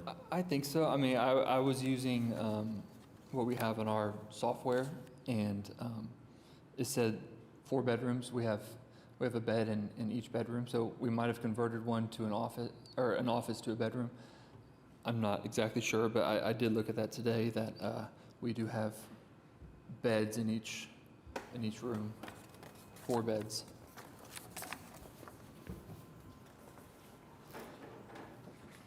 Yeah, they do have it on here as 4-bedroom, 8 people. All right, a Canadian County Real- Assessor real- has sorry. 3. The Canadian County Assessor's Office webpage has 3. Realtor.com lists a 3-bedroom, 2.5 bath. Yeah, so, and you might have converted one of the rooms, and unless it has a closet in it, it's not really considered as a bedroom. And so that's where we're trying to figure it out. I think we might have run into this with you once before. This document in the packet that's presented says 3 bedrooms. Right. Well, yeah, I mean, if you want to do it for 7, that's fine. Okay. That's what we'll go with then. We'll just limit it, go 3 beds and maximum number of 7.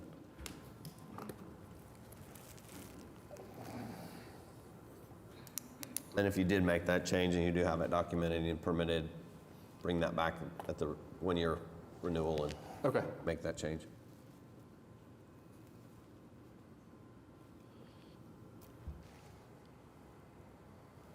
Anything else, Marcus? Any other questions, comments?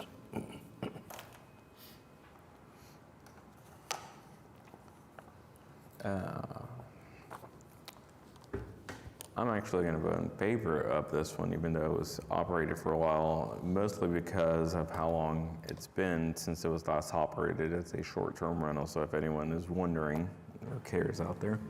But motion to approve case number 16287 for the purpose that it meets the statutory requirements for the special exception with the following modifications. Quiet hours from 8 p.m. to 9 p.m. to 8 a.m., 7 guests maximum, 4-car maximum. Did you say 3 in the garage? 1 in the garage, 3 in the drive. 1 in the garage, 3 in the drive, No no on on-street parking for a term of 1 year. I'll second. Okay, we've got a motion and a second.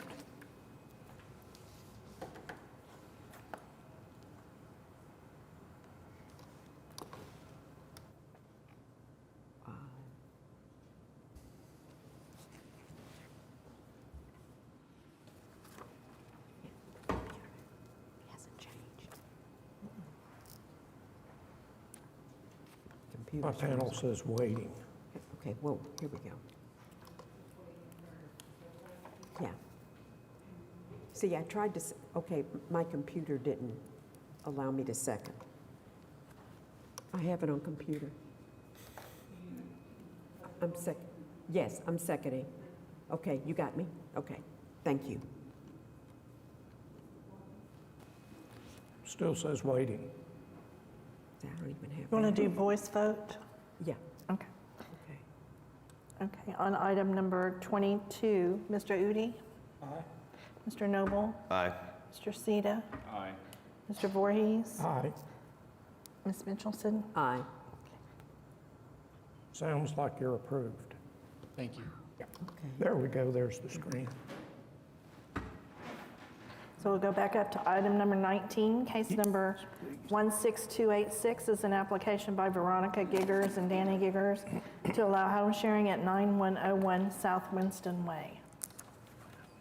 Hello. My name is Veronica Giggers. I'm here on behalf of myself. 9101 South Winston Way. We're requesting a special exception to operate a home share lodging accommodation. Currently, this property is being used for 30-plus day stays. And we would like an exception to use it in between stays. So if we have a significant amount of time that the property is empty, we'd like to use it for short-term rental. It's a 3-bedroom, 2 full bath, 2-car garage. The driveway can hold up to 4 vehicles. For the home sharing, we just wanted to make sure that we were in compliance. So So far as the short-term rental, we won't accept anything that's longer than 30 days in regards to the short-term. And of course, the 10 nights per month is required by the ordinance. We can accept or hold 5 guests. And we do allow pets, but we do require them to be monitored at all times. And we do ask that if they don't have them on the property, that they have them on a lease, is what we would like to see. We do go through booking platforms, so some of the booking platforms do, when they vet them, so to speak. But then we also do our own vetting process for our stays. All of the stays that we've had so far, the shortest one has been 31 days, and the longest has been 6 months. So we prefer the longer stays, but we want to also have the option, if we do have some gaps, that we can utilize short stays.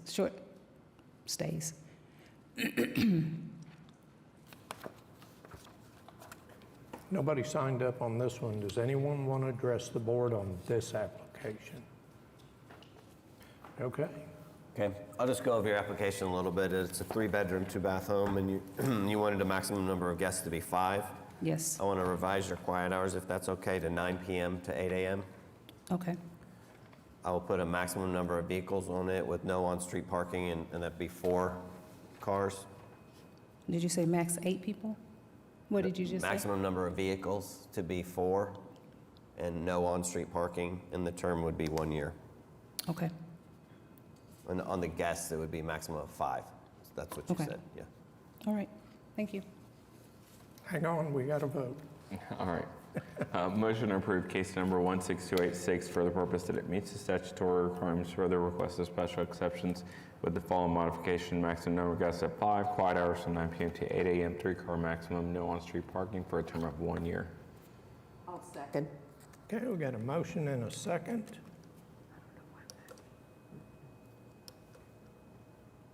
I'll second. Computer's not letting me vote. It's there. There we go. Cast your votes. So,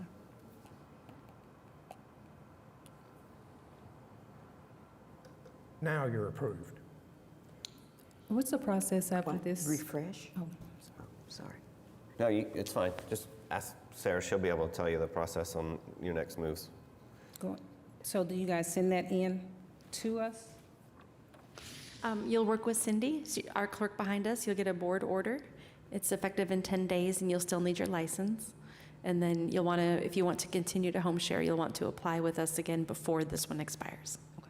All right. Thank you. Item number 20, case number 16294, is a special exception by Khalid Bakari to allow home sharing at 925 Peddler's Lane. Thank you. This is for case number 16294, Khalid Bokhari. This is a reapplication, and I've already done this past year for a short-term rental on this home. I'm requesting an approval for an extension for 5 years. My current rating, I have 146 reviews, and a 4.99 rating overall. No complaints, no citations, no issues.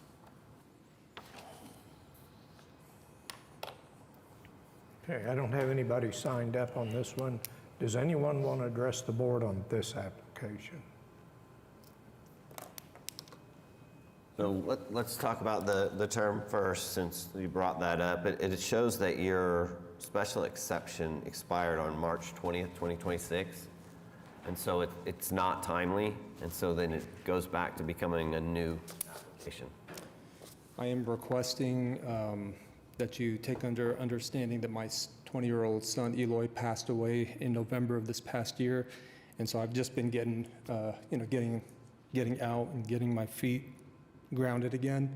So I am behind on several things, and this is just things that I'm trying to get back caught up. So I'm asking for an exception.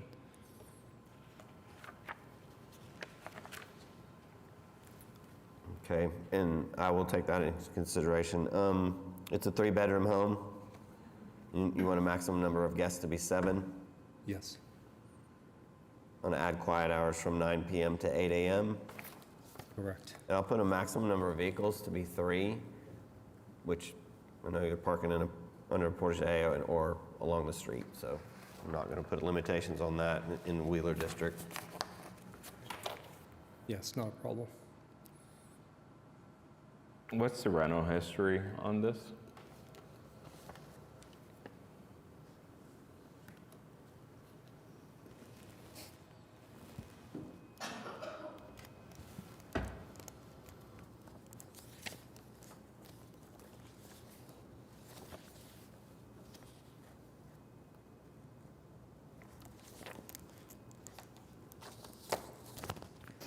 It was first seen on Airbnb back in 2025, and of course, he had a license and special exception, but it does have rental history for the last 12 months.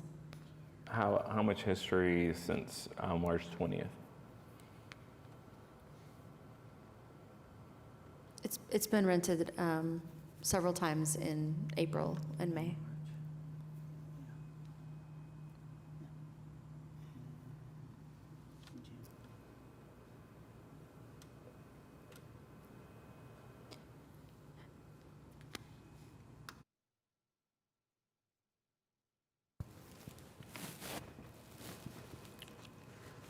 And just regarding the time limit, just so you're aware, we had a new ordinance that was approved and it went into effect in 2025. So the maximum they could offer is 3 years. It's up to the board's discretion, but the maximum is 3 years. Thank you.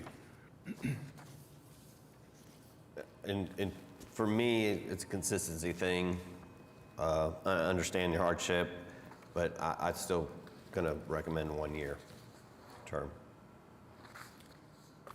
I know this doesn't happen very often, but when you lose a 20-year-old son, everything just clouds up and you don't see anything. So I'm just now getting out. I do respect your decision, but I'm asking everyone else to please take that into account.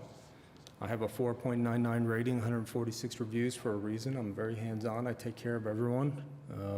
All my neighbors have my numbers. I make sure everything's taken care of. I would appreciate that consideration. For me, it's part of consistency also, so I'm not going to vote in favor to approve. I'll vote in favor to approve the application, and I'm on board to continue. If there's no record of any issues with protesters, I'd give them the additional years, but that's up to you guys if you want to add that.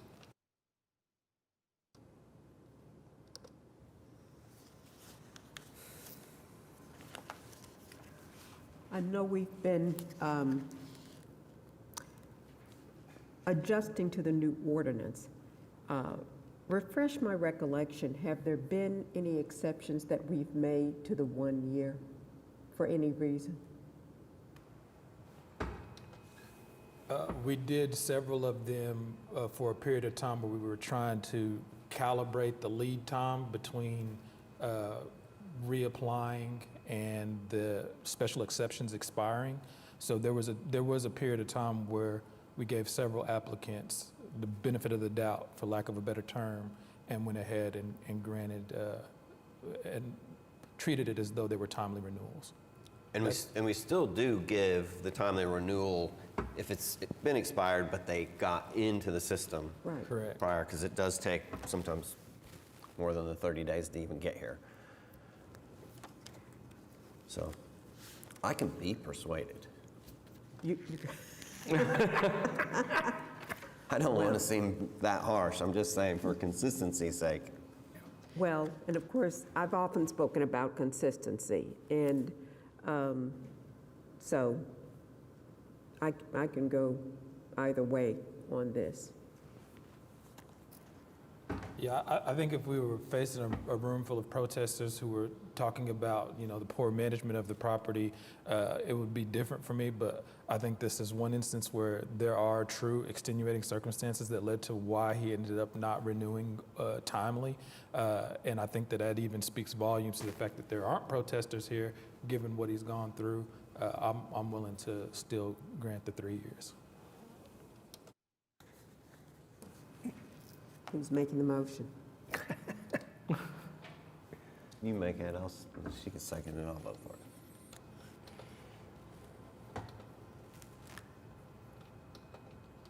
Okay, there we go. I'll make a motion to approve case number 16294 on the basis that it meets the statutory requirements for a special exception with the following modifications. This will be for a period of 3 years. And what's our guest? Did you come up with the guest count?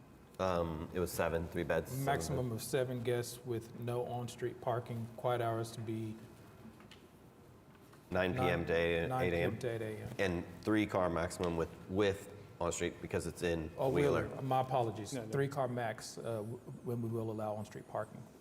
Thank you. I'll second. Okay, we got a motion and a second. Cast your votes. You're approved. Thank you, guys. Appreciate it. So we should go back to item number 1 before our last case? Yeah, number 1. Hi, my name is Andy Harms. I'm representing AVH Holdings for case number 16262. I stepped in the room a little bit late, my apologies. This is a variance request for a short-term rental to Unit 2. I have had approval for Unit 1, and this is a unique property where it's a fourplex on a very low-density, non-residential street. There's no direct home neighboring the property. So I would like to request for a variance. And each unit were brand new constructed in 2021, and we also had major upgrades in 2025 to improve the lots, improving the look of the property.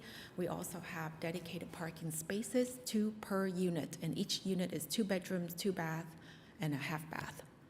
And the quiet hours we implemented for our long-term rentals right now is from 10 to 8, but what I'm hearing from Dawn, I'm willing to change it to 9 to 8. I do want you to be aware that, so this is for a variance to the home sharing and rental regulation. This isn't to get a home share application, okay? So this is to get a variance so that you can then apply for a future home share application. Thank you for clarifying. And that doesn't mean you're gonna get granted that home share exception, it just means you can apply. Okay. Nobody signed up to speak on this one. Does anyone want to address the board? Okay. And then I'll just go back to, I mean, I don't see a reason why you can't be granted this variance to then apply. It just, it is within the ordinance on the 10% rule, it has to be the size and the block, and so that's the reason why, but. Yes, and I understand I will have to be back for the special application. It's just want to make sure to go through the first hurdle, and it's hard to get 10% when there's so low number of residents on that block. I don't know if there's a way to count how many units on that block, because our block is kind of unique, where it's a church, daycare.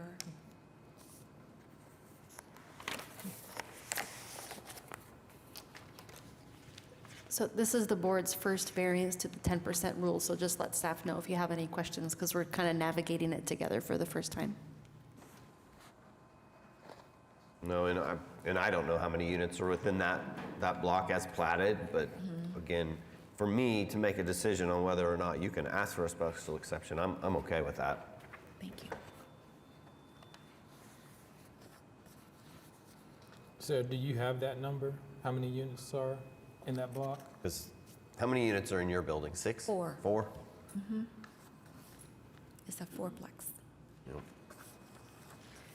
So remember, it's not lots, it's dwellings. And so in this case, in general, what we say is if staff can easily determine that you're within that 10% threshold, then we'll accept the application, or we'll tell you you're not within it. If we can't easily determine it, we put the burden on the applicant to go prove that. In this case, you'd have to be over 20 dwelling units on the block before you could get a second one. They've already been granted the 1. So it's just, the block's just not very developed, and there's a church on the corner. Right, but now if she comes back if she gets a positive today, and then she came back with another special exception, we could consider that. Then you could consider it, and she wouldn't be subject to the 10% rule. I don't as staff, I think it'd be helpful if you were to let the applicant and staff know how many they could apply for. I guess my question would be, what is the hardship? I mean, we deal with short-term rentals all the time, and I just don't know why it's necessary to get a variance to put another short-term rental. So I'm not in favor of approving this variance.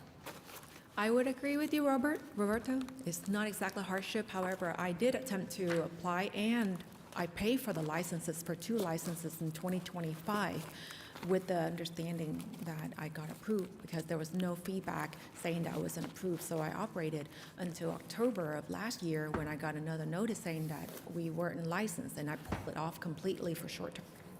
So I think there was miscommunication or misunderstanding between licensing and zoning.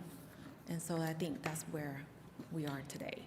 But I had paid for 2 licenses. Yes, and so that put in for some me business. on the hardship, look, it's because it's a multi-unit structure within a lot, and and again, it could develop out differently, but I don't know. And there's just not that many units on this block because there's a lot of empty lots. And so I see the hardship just on that individual piece of property. I'm not saying that we're going to grant the special exception, so that's just how I looked at it. I just don't want to go through the hoops of granting the variance and then rejecting the special exception. Well, I agree with that too. I think it would be kind of foolish to go through and then separately review it if we know that there's a good chance that individually we know we're not going to support it. However, I am of the mindset that the unique challenge presented here is the lack of developed structures.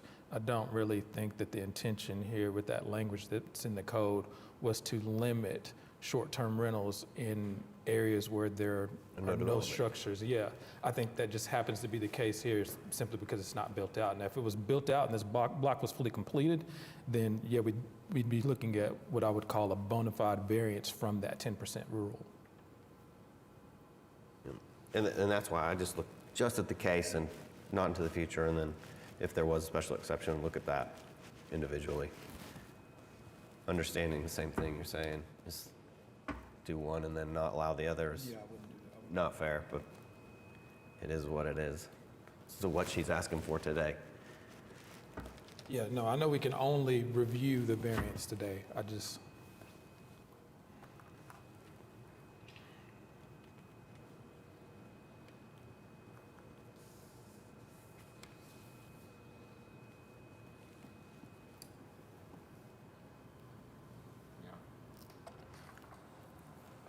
Sounds like there's votes without me, so I'm going to let someone else make that motion. Emily Kay, anything? I agree with you and Marcus on this. No matter what rule you make, there's always something, one size does not fit all. And I agree with Mr. Uday's explanation about the 10% rule, so it's not to overburden fully developed neighborhoods and blocks. And that's just not the case in this area, and probably, it's not going to be the case in a while. And I'd like to make the case that this area is very undeveloped, and we put significant money into developing and upgrading, in another word, gentrifying the area. So we're not trying to bring in riffraff or low rentals. So in a way, I do think it is an improvement to the area. And we do have surveillance on the area. We have cameras on exterior and minute noise to ensure that noise ordinance is covered or followed through. So that's my appeal.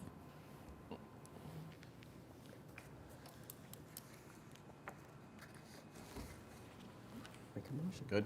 I'll make a motion.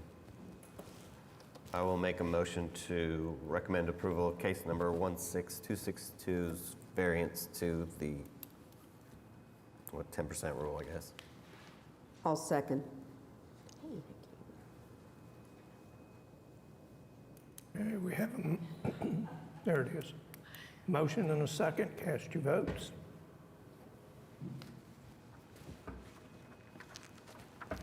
You're approved. Thank you all. One. Item number 7, case number 16290, is a renewal application for Laney L. Pierce to allow a mobile home to serve as a temporary second dwelling to relieve a medical hardship located at 11900 Southeast 44th Street. Hello. Thank you all for Would you pull taking the your time. microphone down just a little bit so we can hear you? There you go. I'm a Thank little you. short. My sister lives on a trailer on our property. We have 6.5 acres. And she has macular degeneration, and now she can't see a TV unless it's like 3 or 4 feet in front of her. And she can't afford a trailer. She has a trailer house, but she can't afford the rent and everything to go to a trailer park. And that's why we originally requested this so many years ago. My husband and I and my son take care of her, to her needs and everything. She wants to live in a little place by herself, and we just keep, caring for her and taking care of her.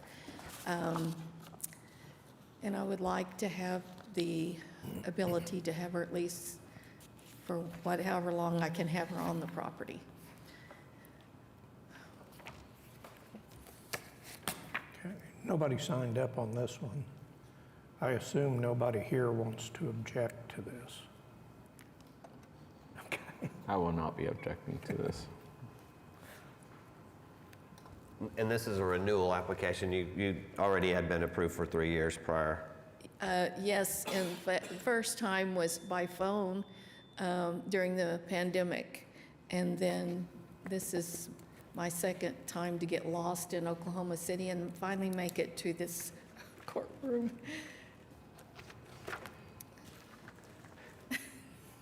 And Sarah, so this one, I believe that the trailer's in front of the structure, so just want to make sure that if we do approve this, that she gets to keep it where it is located.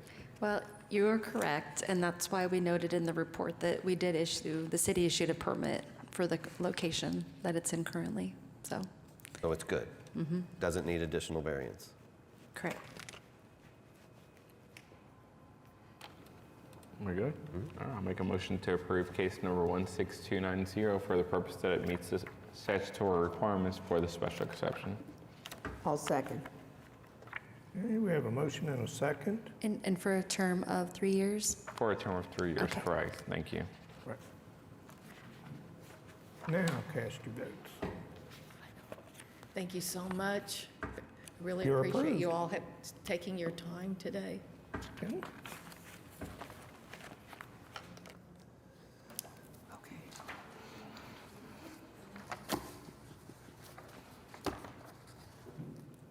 Now we're down to item number 23, case number 16281, is an appeal by Marcus Udi of Universal Development Enterprise from the decision of a city official regarding the administrative determination that Public Works approval, detention review, detention facilities, or a detention waiver application are required for a proposed residential development located at 3209 East Park Place.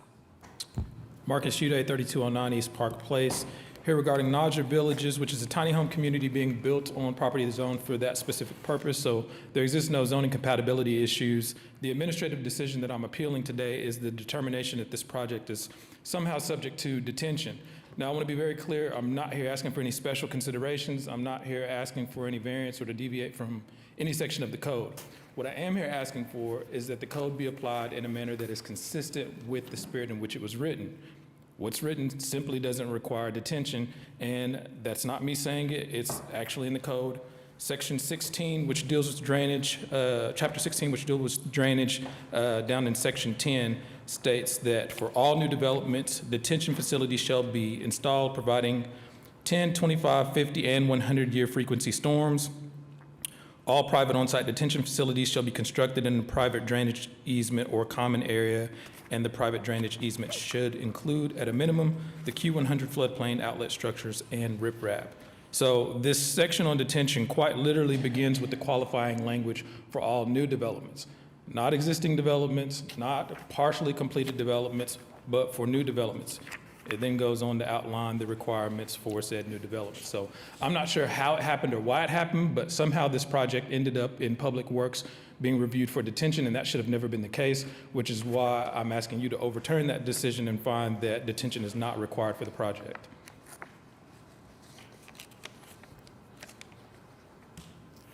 Okay, nobody signed up on this one. Any questions for Marcus before we get to city?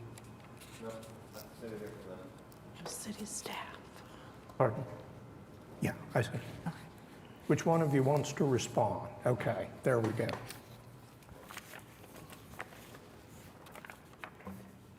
Good afternoon, Barry Lodge. I'm the Assistant City Engineer with the Public Works Department, City of Oklahoma City.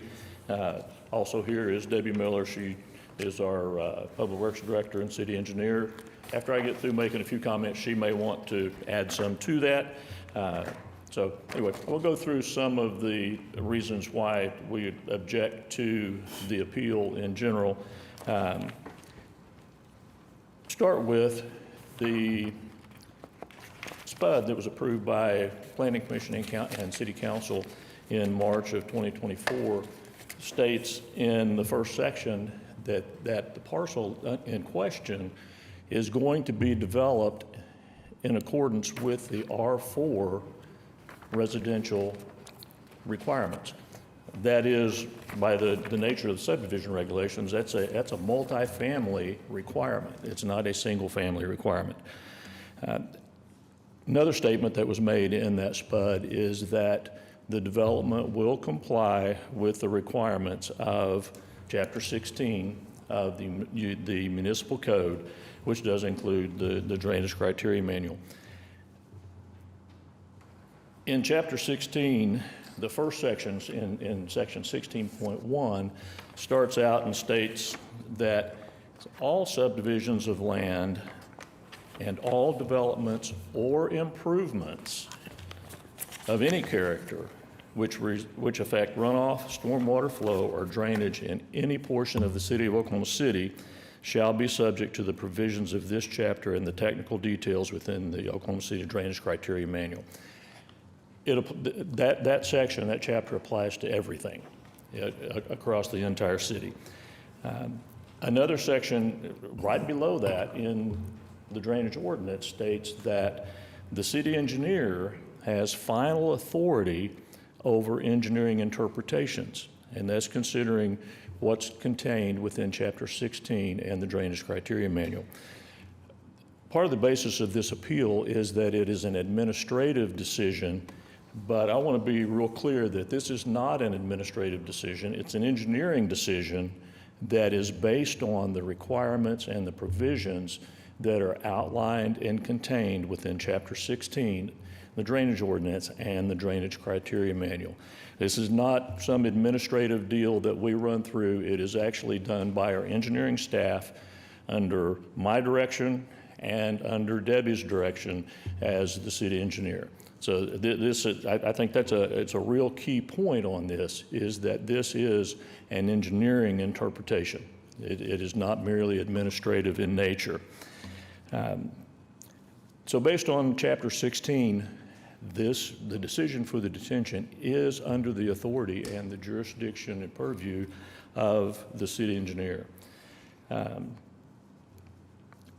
There is the clause, or one of the statements within the Drainage Criteria Manual that does state that single family or single residential lots are not subject to the requirements of the drainage ordinance. In other words, detention will not be required for individual residential lots. The intent of that, when that was written, is that it would apply to a single residential lot, whether that's platted or not, within or with a single residential structure. And I think the nature of what's going on with this development, it is not a single family development. There may be one family living in each of these tiny homes, but this application that was put on in this SPUD has been approved to put 20 of these tiny homes on essentially 3, maybe 3.5 of the residential, of those previously platted residential lots. The other 1.5 to 2 lots will be a hard surface paved parking lot for those 20 tiny homes. So it's very clear when I look at it that this is not a single family development. It is a multifamily development and should be treated as such as far as the detention requirements are concerned. Other provisions that are contained within the drainage ordinance are that we do have a provision for a waiver of the detention calculations.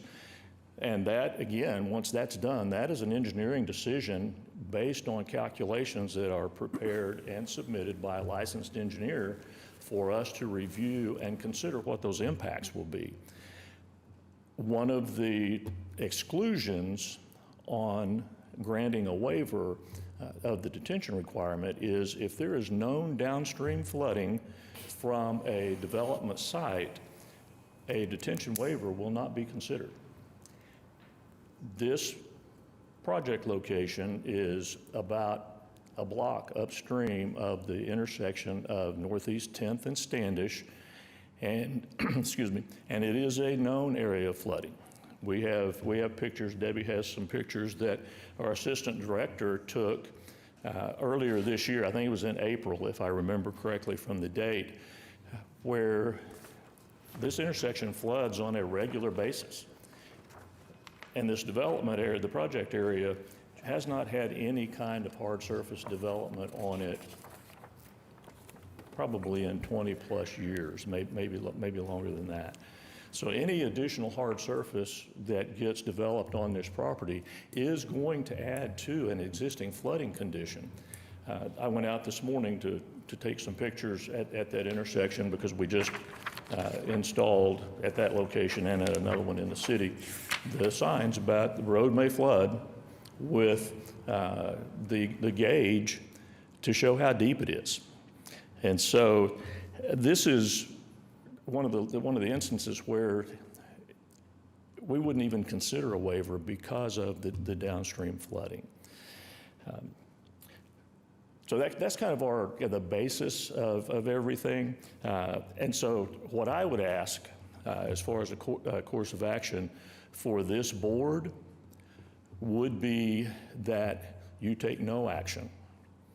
That based on the board actions that are listed in the first part of this agenda, that you strike it from the agenda and not vote on it, because this determination is under the purview of the city engineer, and that's clearly stated in section 16.2 of the drainage ordinance that was approved by City Council in September of 2024, went into effect in 2025, and that the city engineer has the final authority over all interpretations.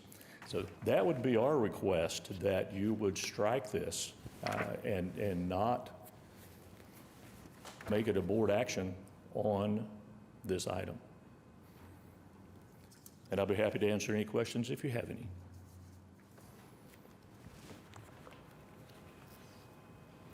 Nothing from me. I don't have anything at this time. I'd like to hear from the applicant. Yeah, sure. So I've taken a couple notes, and I'll try to tackle these one at a time. So I'll start with just this idea or this notion that the engineering has authority over the interpretation. It states authority over engineering interpretation, so technical elements. The engineering department does not have authority over code interpretation, which is an administrative decision. I sent an email, you all have copies of that. An administrative decision was made that this project is subject to detention. It's simply not. So the authority that they're given, the very authority that he is citing, comes from code. So there has to be a link. There has to be a connection between the two. So I don't not only disagree with that statement, it's reaching outside of the authority, it's reaching outside of the document that grants him the authority that he's speaking of. Regarding SPUD 1589, which is the SPUD he brought up, it does say that it will be subject to R4 except as herein modified. So I don't know what the purpose in bringing that up was, other than to highlight the multifamily component, which had to be done given the fact that we're putting 4 homes on each individual lot.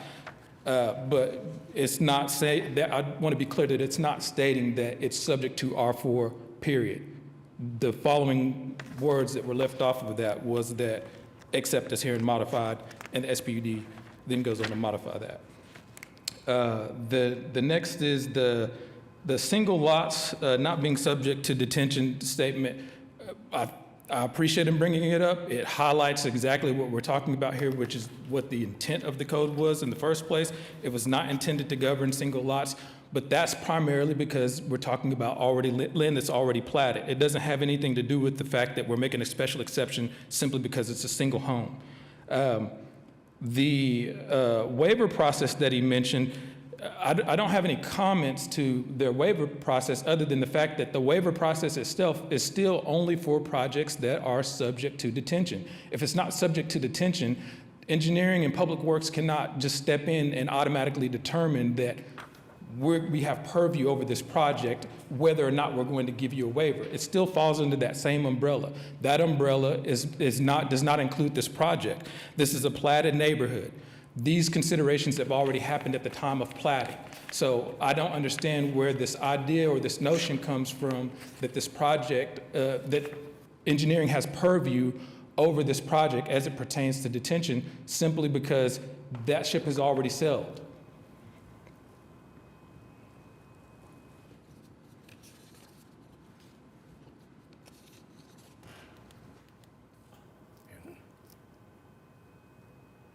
So in looking at the master design statement, it says that it will be developed within accordance to the R4 general residential district. And it says except as herein modified, but then it lists single family, 2 family, 3 family, and 4. So it lists into multifamily. So it's part of the master design statement. And you said that this isn't a new project, and that I'm trying to get my mind around that because to me, this is a new project. Yeah, so there is a section of the code that speaks to the platting. Right following that first segment under detention. The platting is intended to be the appropriate timeline for when detention review is done. That's their own code. That's not me saying that's when it should happen. That is when code prescribes that it should take place, and that is the actual practice of when it takes place. It absolutely does not take place for a single home to have a detention review or have drainage review. It doesn't happen. You're more than welcome to ask him yourself so that you're not relying on my word for it. So the idea when we start breaking down the definition of new developments, we're talking about a neighborhood that's over 70 years old. That is the development. Me providing infill housing to a few lots within that neighborhood doesn't automatically wipe away 70 years of history and say this is a new development. I'm simply building structures on a development for which detention has already been contemplated. Single-family homes being built on that site right now doesn't bring public works into this building. It doesn't end up with an application here before you. It doesn't even leave the plan review desk, which is what should have happened here. And I might have a particular different view just because I've sit on the planning commission and do approve these and know that for me, relying on public works staff on the drainage portion is so important because it's probably 9 out of 10 times the number one thing that the public is concerned with. Hands down. And I want to reiterate, I am not here, I can't be more clear about this. I'm not here to push back against drainage ordinances, regulations, or even challenge the validity of the ordinance. I do have my own opinions, but I'm not stating any of those here today. I'm simply here because the code itself, not me, not Marcus, the code itself doesn't support the idea that Public Works has authority over infill development in a neighborhood that's already been platted. That's it. And I mean,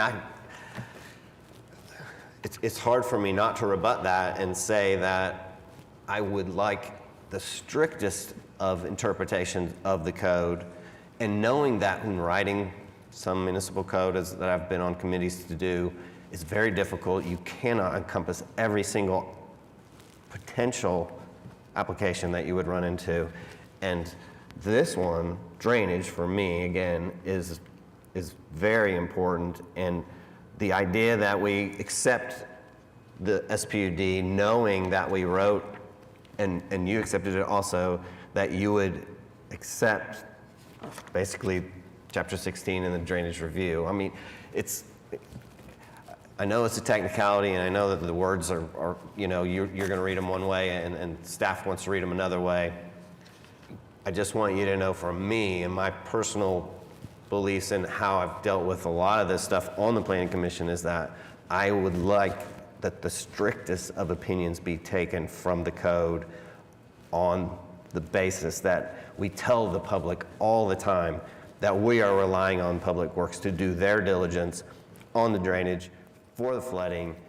And so that's one of the main things I'm having the most trouble to overcome. And you get no I know. I mean, Yeah, you're a developer, you understand that also. Yeah, I think that all of those things are things that I would argue that I'm a champion of myself. I'm just stating that it's not a simple disagreement of definitions. It's not an accident. It's not something that was overlooked. If you go to section 16B, it states on-site detention facilities require signed and sealed plans and drainage calculations by an engineer and must be provided to the city engineer for review and must comply with this chapter and the DCM before filing of a plat or applying for a building permit on unplatted property.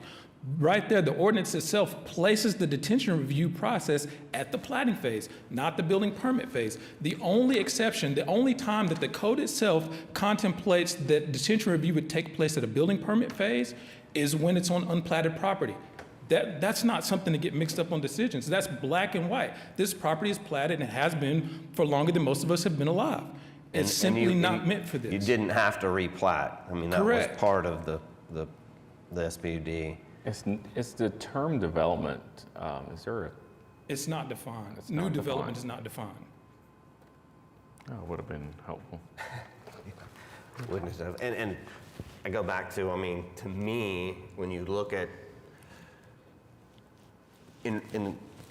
like you said, the original code was written a long time ago. The exemption for a single family home on a single lot was written a long time ago.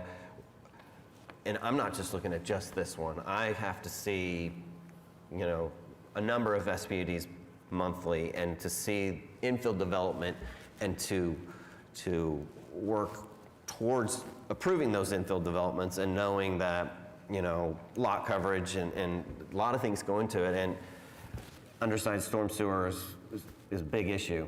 And so, like I said, on the drainage issue, for me, it's just the strictest opinion that they have is the most important for me.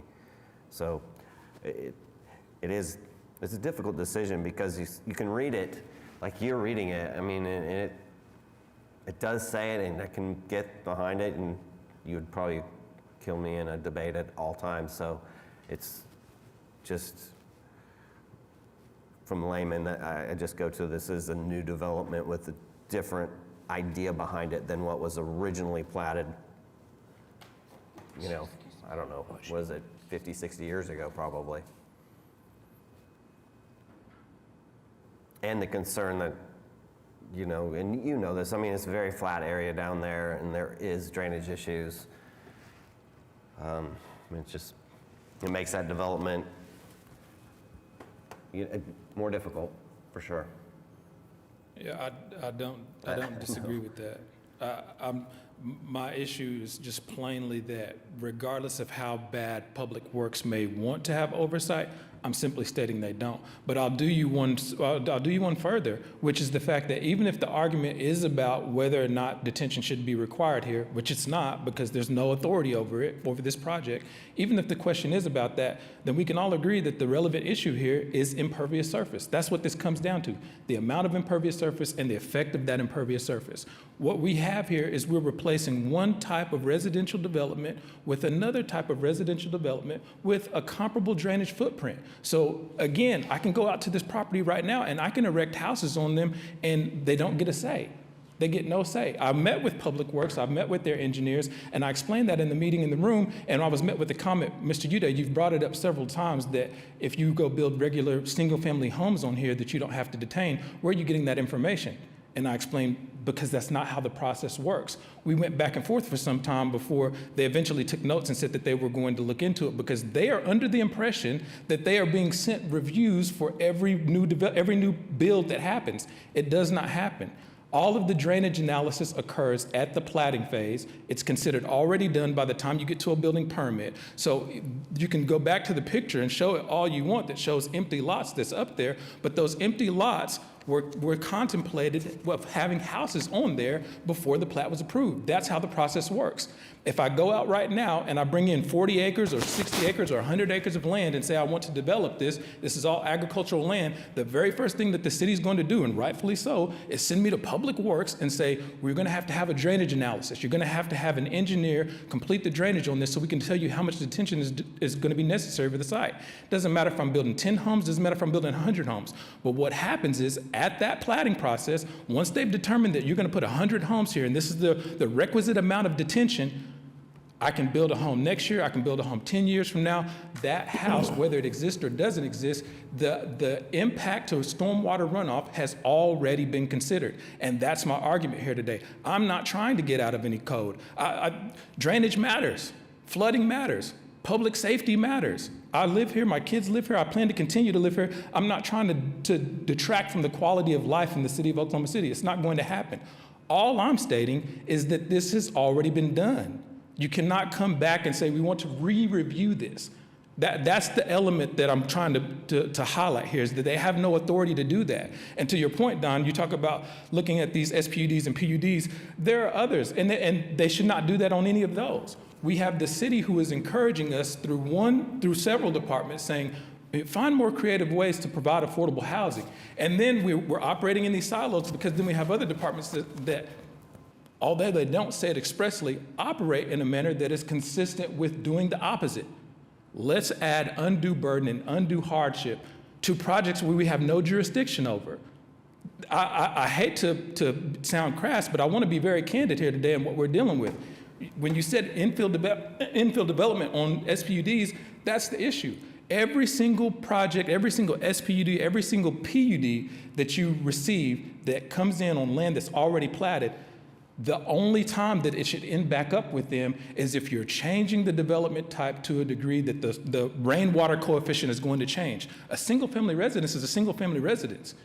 Stormwater doesn't care if the amount of coverage is split up between several small homes or one large home. It doesn't matter if it's being split up over a parking lot or several garages and driveways. Stormwater runoff is stormwater runoff.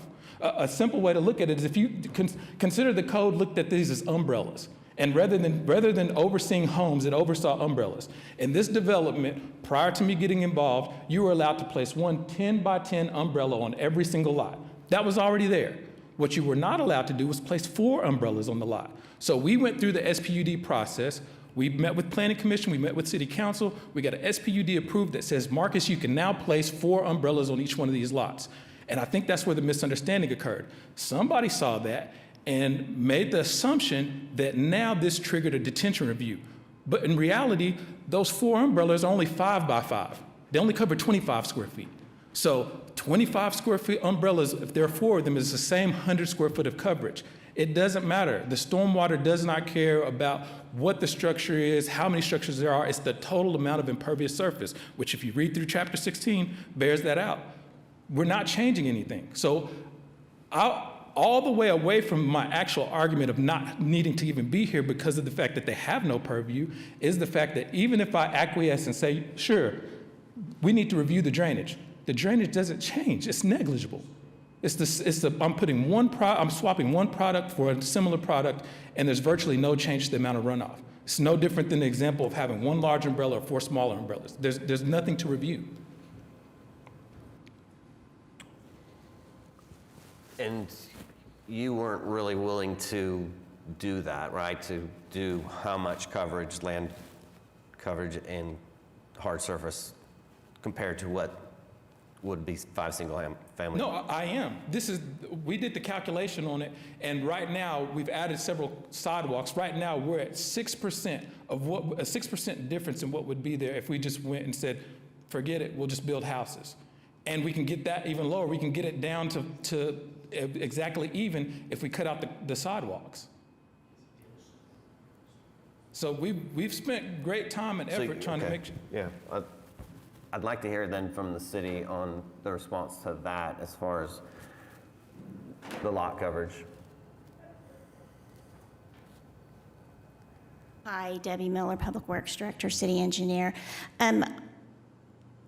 We look at this as when it goes through the plating process, we tried to make that process a little quicker for development. So we just put the standard, you will comply with the drainage ordinance. So you don't have to go through all of the iterations of getting an approved detention plan or storm sewer plans.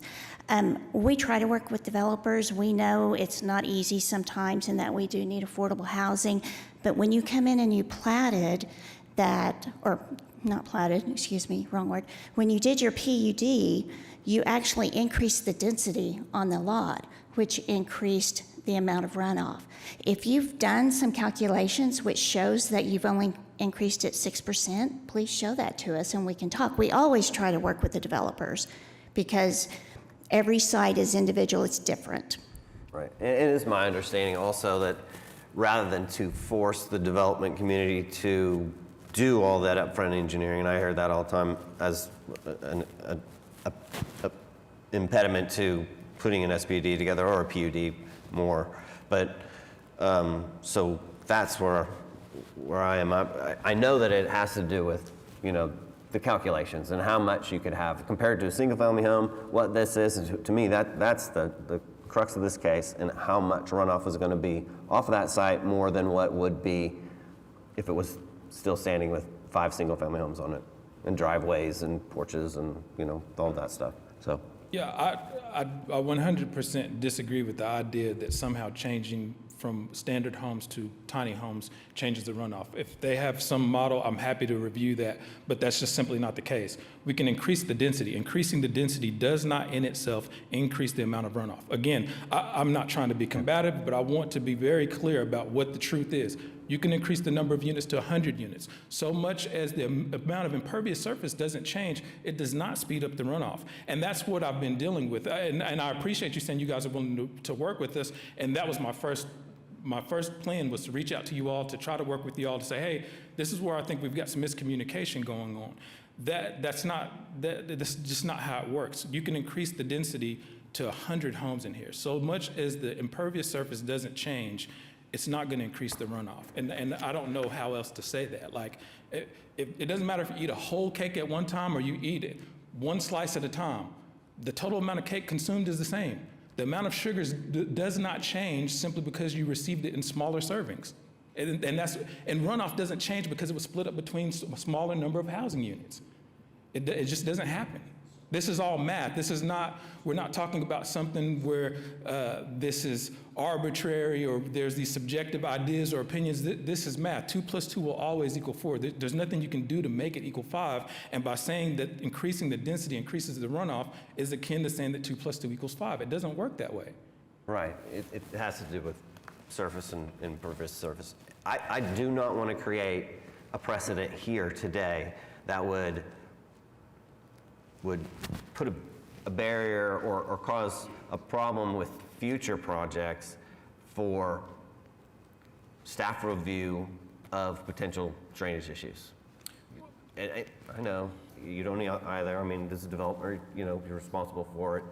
And so that's where I just want to make sure that we can get to a spot in this that we can all agree, and also to what's a new project, what's not a new project. To me, it's a new project, just because it's not platted, and I would imagine you didn't plat it because you're not putting these up for sale individually. Well, no, they're not for sale individually, but if they would have been, it probably would have been had to been platted, and then things would have changed. Well, I know. I'm just saying, because that's the way the code was written a long time ago. But did the code really look at infill development in, whatever. Well, and that's hence the reason for my two-point argument. My actual argument is that I shouldn't be here for you today. The code, in my opinion, spells out black and white that this project is not subject to it. I'm simply saying if it helps you and it makes you more comfortable to get behind the idea that detention is not required, you can simply listen to exactly what they're saying, how their detention review process works, and then follow from that saying, okay, 5 homes can be built here. If this is the amount of impervious surface for 5 homes and it's a negligible difference to do 20 homes, what change have we made to the runoff? Right. That's my... It's 5 homes, less than 50% lot coverage, so you do calculate, like you said, it's math. Yes, and that's exactly right. It's just math. It doesn't make a difference. And so, and I will take it a step further just because I'm so passionate in this and believe in it. It's not about my project. I'm not done communicating with Public Works, and I hope you're not done communicating with me. I intend to do my part as a good citizen to help drive the city forward. And part of that is saying, hey, this is where we're doing great. We need to do more of it. And part of it is saying, hey, we need to readdress this. And if it is the case, I don't want to put words in anybody's mouth, but if it is the case that we are taking the position that for infill development, so for folks not privy with the term, neighborhoods that already exist, when you drive through, you see that 1 or 2 empty lots, or sometimes you see an empty block. If we're taking the position that infill development must now all go through Public Works every single time, no matter what, then we are immediately setting ourselves up opposite of statements that Mayor Holt just made yesterday in terms of trying to tackle affordable housing. We're saying one thing and we're doing the other thing. I cannot go sit and eat burgers and fries and say, oh, I'm going to be ready for the beach next weekend. It doesn't work like that. You're doing 2 different things. But you can't, for the public safety, also take away the #1 issue of... I'm not. That's why I stated I'm not trying to, I'm not asking you to give me an exception to anything. There's nothing I've asked here today to have an exception on. I don't want special consideration on anything. The only thing that I'm asking you to do is read the code and determine, rightfully so, that you guys have no jurisdiction over this project. And not only that, you don't have jurisdiction over any other project that comes before you where you have a developer who is trying to build in a platted neighborhood and provide housing in infill lots. Unless they go over the 50%, which is the standard. I would agree with you. I would agree with you. And I think, I mean, I'm not going to put words in Public Works' mouth, but I think they agree with that also. I mean, it's the way the actual ordinance is written. R1, 50% lot coverage is allowed. Anything more, you're changing the project, it's a new project. But that's not the premise that they're operating under now is, and all of us in the industry use the term detention everywhere. After the drainage update, there's a policy where shorthand, we just say, well, now we have a detention everywhere policy. So for those of us that are in the know, the quote unquote magic map went away. We no longer walk in and say, I have a development here at this location. Can you see if detention is required? There used to be a time when there was thoughtful process given to where the location was, what the project was, and if detention was required. Now we've adopted a policy of quote unquote detention everywhere. And detention everywhere means that if you walk in and you say, I have this project over here, is detention, they'll cut you off and say, yes, it's required. Yeah. We require detention everywhere. And so, mostly because the coefficient changed too, right? I mean, say that one more time. The coefficient changed. No, I would say no. The coefficient, I mean, there's still it's going to be based on what was historically there. Right, but there's still a review process, but the numbers have made a change in the new ordinance. Maybe the relative coefficients have changed, but there's not been this one master change to coefficient. So the whole point is, if they operate with the idea that every time somebody builds something, there has to be detention, it is going to inhibit the very housing that Oklahoma City needs more of, and consistently and publicly states that we need more of and that we're champions of.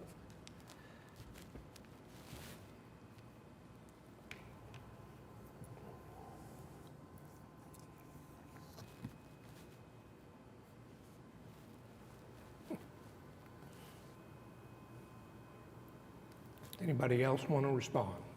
I thought so.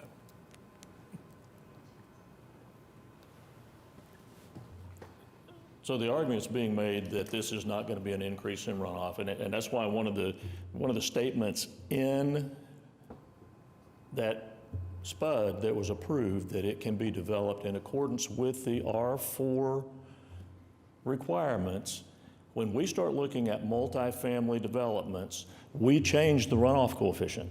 It is different.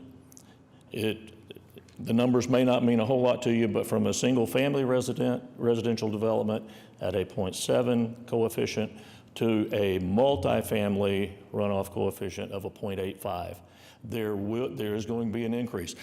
As a general rule, we do not, when developments come in, look at just we had this much green space here and this much green space and this much impervious historic and this is what it's going to be. We don't do that comparison. It's done by the zoning. If we want to come in and build individual homes on the individual lots, we wouldn't have any argument with that because we really can't get in and address every situation that might arise on that. And that's where I come back to the argument that this is not an administrative decision. It was based on engineering input and the engineering factors that would be requiring detention in accordance with this ordinance. If we take the argument just to absurd proportions, that this is a previously platted development, let's go put in a 150-unit apartment complex on it and call it good. It's already platted, so everything's taken care of, right? No. This is just a little bit smaller development than that would be. And I don't think anybody would argue that, if you're going to put 50 units on here, that this would be considered multifamily and would fall under that ordinance. Where's that break? I contend that break is if you put more than one structure on one lot, you have now crossed over into the multifamily realm. And that's why I say that this is under the jurisdiction of the city engineer. And I think that's a authority that was granted by the city council through that drainage ordinance. There wasn't a provision put in there to say, well, if a developer doesn't like this, he can go to the Board of Adjustment and get this stuff waived. I would consider some other things with this, that what happens if this is overturned and now somebody wants to debate on the drainage, on the storm sewer design portion of it? Are we going to start getting into that argument? Are we going to get into the argument of, I don't want to comply with the FEMA regulations? Are we going to get into that? Because that's also contained within that chapter. So where does that jurisdiction begin and end? In Public Works, we think it begins and ends with everything that's contained within that chapter. And if you go back to section 16.1, it doesn't just say any new development. It says all new developments and any improvement that results in an increase in runoff. This will result in an increase in runoff.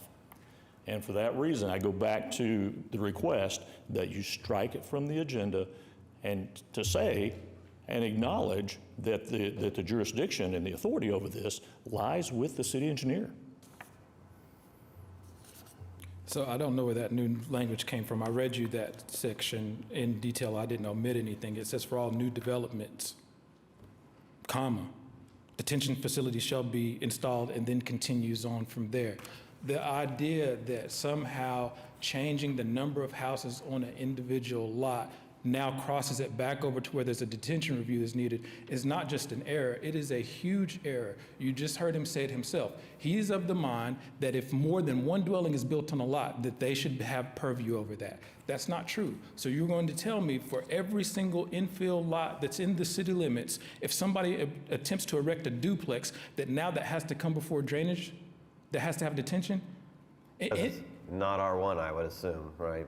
Well, more than one dwelling on one lot. The idea is that you're not going to go and build a duplex in a zoning where the zoning classification doesn't allow for it. So you go through the process. If you receive the entitlements to build that duplex, that's a whole altogether separate issue. It goes back to my example about having 4 umbrellas versus having 1 umbrella. That's a separate issue from the runoff itself. And so But then it would just become a math problem, right? Wouldn't it still just become a math problem? Yeah, As far as the absolutely. duplex, and then, Absolutely. land use and how much they built on, the percentage, they asked for more than 50%. Because, with in Spuds, they go and ask for multiple things, and they always would agree to then that statement that says that they're going to meet the drainage ordinance under Chapter 16, which is the whole chapter of 16, not just 10. It states it as amended. So again, I can't stress any more that I'm not trying to get a special exception or any type of special consideration other than to state that it's not only in there that we'll comply with Chapter 16, it says that we will comply with it as amended. As you update the DCM, we will comply with that. What I'm stating is that as it has been amended, it still does not fall within the purview. That's the issue. And the idea, the notion that we're multifamily and multifamily has a different runoff coefficient, this is multifamily, again, for that same reason that I outlined, 4 umbrellas versus 1 umbrella. There's a whole different segment we had to deal with when getting the entitlements. It's multifamily because there's not an individual lot for each one of these 20 homes. It's not multifamily because we're putting up an apartment. They'll lead you to believe that, oh, well, he has a multifamily development. The runoff is going to change because we're erecting a stereotypical multifamily building. That's not happening here. It's just single-family, tiny homes. There's no change in that. And I would challenge the city, and I've asked the city, and I've not gotten it in writing. I'll get statements, but I will challenge them to provide engineers that is going to say that one-to-one, a single-family residential structure, these houses are 384 square feet, by the way. 384 square feet is the size of these tiny homes. So rounding, say roughly a 1,500 square foot home. So you're going to tell me that we can build 5 1,500 square foot homes and you guys don't have anything to say about it. There's no public safety issues, there's no drainage considerations, there's no detention review that's needed for these 1,500 square foot homes. But the equivalent for 384 square foot homes that are made of the similar construction materials, same shingles go on the roof, same hard surfaces, the same PSI mix in the concrete, somehow that increases the runoff? And this is the stuff that I'm saying has to stop. I'm not here for Naja Villages. I'm here for everybody who has a version of Naja Villages who is trying to do the same thing. I'm not saying give me what I want and I'll be out of your hair. No, I'm saying as my part, doing my part to help advance the city and propel them forward, you've got to stop this. You cannot do that. That's not, the code doesn't support it, and that's not how drainage works. And I'm not an engineer, so I'm not arrogant enough to sit here and say, well, I'm more qualified than they are. I'm not going to debate them on the amount of runoff that's necessary or not necessary. I'm not challenging their coefficients. I'm not challenging any of those things. I'm not challenging the modeling that they use or anything like that. I'm simply saying I can read, and what I read in the code says this. It says you don't have purview. That's what it says. I'm not challenging the drainage. That's fine. And if you get to the point where you say, well, drainage is important, detention is important, again, we go from reading to another basic skill, which is math. Here's what the stormwater runoff would be if it was 5 standard homes. Here's what it will be if it's 20 tiny homes. Again, that is not me being puffed up or arrogant saying, I know more about drainage than you do. That's me simply saying, I know how to read, you don't have purview, and if you did, I know how to do math. This is not what the math adds up to. Mr. Udi, do you have an engineer that's put together the information that shows the tiny homes and the parking lot and the sidewalk that you are putting together equal the same coefficient as a single-family home? Have you? I'd be happy to do that and share that information with you all. Okay. But I want to be very clear about it. I'm happy to do that as somebody who considers himself to be a good developer, as somebody who considers himself to be conscious of what's going on. I'm not agreeing to do that as acknowledging that you all have purview over it, because again, you don't have purview over that. We are willing to take your information and look at that, and we can talk to you about the possibility. Our concern is that we have several complaints at 10th and Standish, so that's why. I'm sorry, I didn't catch that last At 10th part. and Standish, where we have the big Yes. flooding issue, that's our main concern, is try to make sure that the traveling public can get through. And if we allow you to increase that, we're liable for that. But we are willing to look at what you can present to us, and we can go through and discuss that. Thank you. And I'll just say this, just that last statement you said about good developers against maybe not so good developers. I need them all to be good developers, Marcus. As the planning commissioner, I mean, for what we go through and what we see and past mistakes that have been made, especially in drainage probably. I mean, we've made plenty of mistakes, but drainage is something that with the storms that we get in Oklahoma and our crazy weather and all that. I mean, that's why I said in the beginning about the strictest of interpretations of the code on drainage. It's very important to me because I don't want to be the guy or a member of the planning commission that approved a development and maybe a huge development, 400, 500 homes, and then floods the people downstream and they're like, you know, what were you thinking? Because we do rely on public works, 100% rely on public works. We're not engineers, we're not, you know, drainage engineers, and so there is a huge reliance on them and their professionalism. And so I think, and maybe what Barry said in the beginning, like chapter 16 might, in the very beginning of it, the first thing basically has the whitewash statement that says they're over everything, right? And reviews up for everything. And then you dig into the weeds more on the drainage in chapter 10 itself, and it doesn't just dictate just that. It goes to what I said at the beginning also about writing ordinances and how hard it is to encapsulate the entire future and potential problems that you would run into.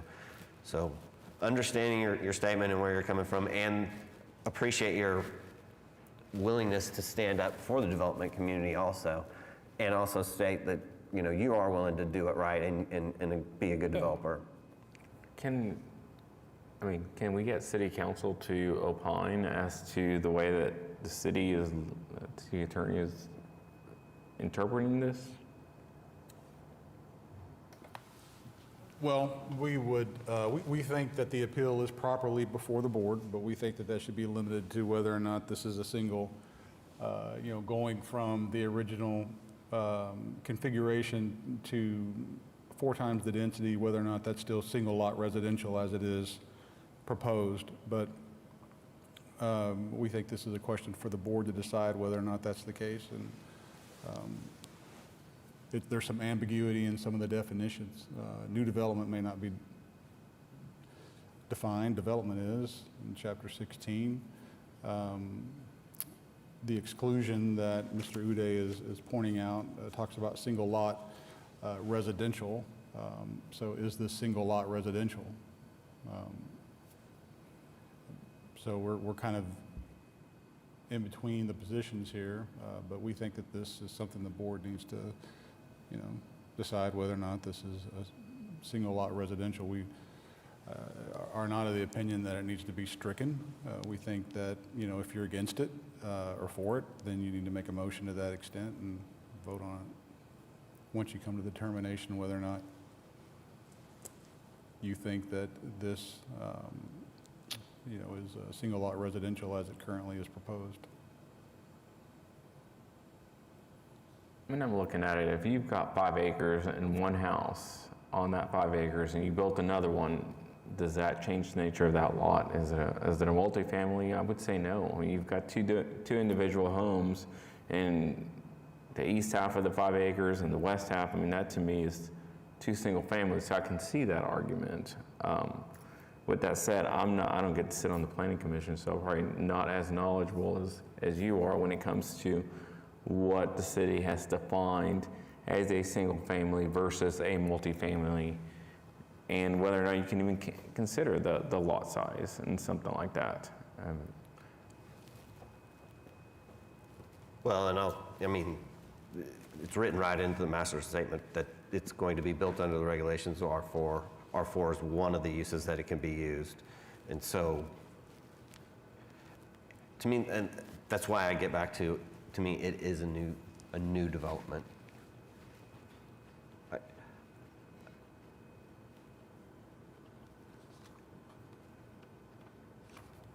And you know, to the legal opinion, and that is like we're asking for a very specific question to a very broad situation in my mind, because maybe because of the planning commission and what I'm dealing with on that, but Marcus, are you in favor of striking this? No. I didn't think so. No, and But I would ask. I appreciate you asking, though, but I do want to point out one of the statements that was made earlier, and I completely agree with it, is that there is an expedited process for PUDs and SPUDs as it pertains to public works, and I do want to, on the record, acknowledge that. I'm not of the mind that public works receives notification of a new PUD application or SPUD application and then stops everything that they're doing, because we know they're doing nothing, right? They're not busy. I don't think they stop everything that they're doing and say, yes, let's review this, let's run all of the modeling, and then send it back before Planning Commission gets the chance to vote on it. I know that's not what happens. And so we rely on that boilerplate language that, yeah, we're going to comply, Public Works will get a chance to review it. I'm not moving away from that. I think that's a great thing that Public Works does. That's one of the things I mentioned earlier, sometimes things that go right. That's one of the things we're doing right. I can't imagine the nightmare that the queue would be of PUDs and SPUDs if we didn't have that system in place. That's not the basis of my argument. It's the fact that well before any of us in this room were working in our capacities as professionals, there were a different group of people in this room and a different group of people in all these buildings downtown. They reviewed that plat. They determined, they already made these decisions. My argument is very simple. I don't believe we should be redoing work that somebody else has already done.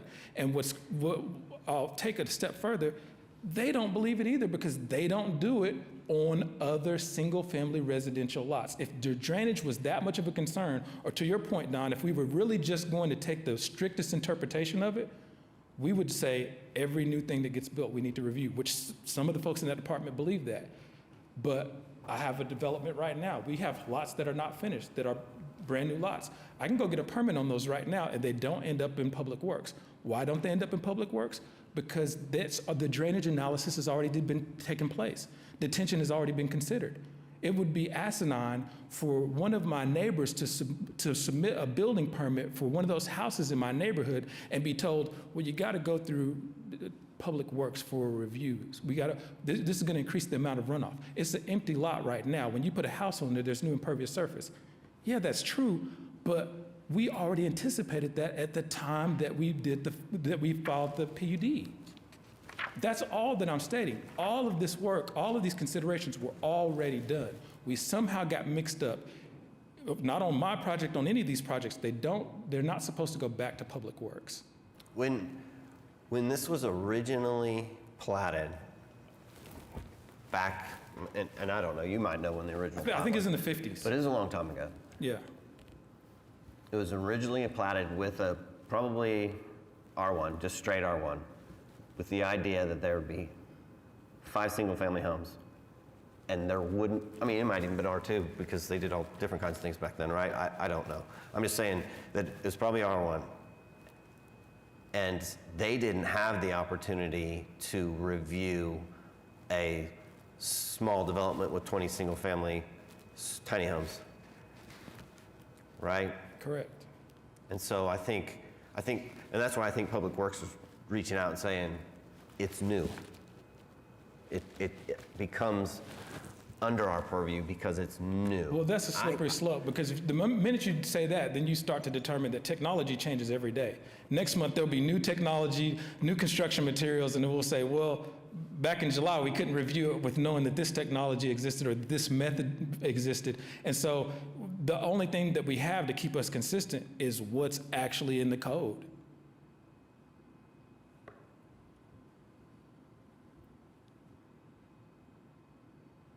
You want to go again, Debbie? I want to hear, so Barry, you said in the beginning about, I think it's in the very front of chapter 16 where it says about the ability to oversee it.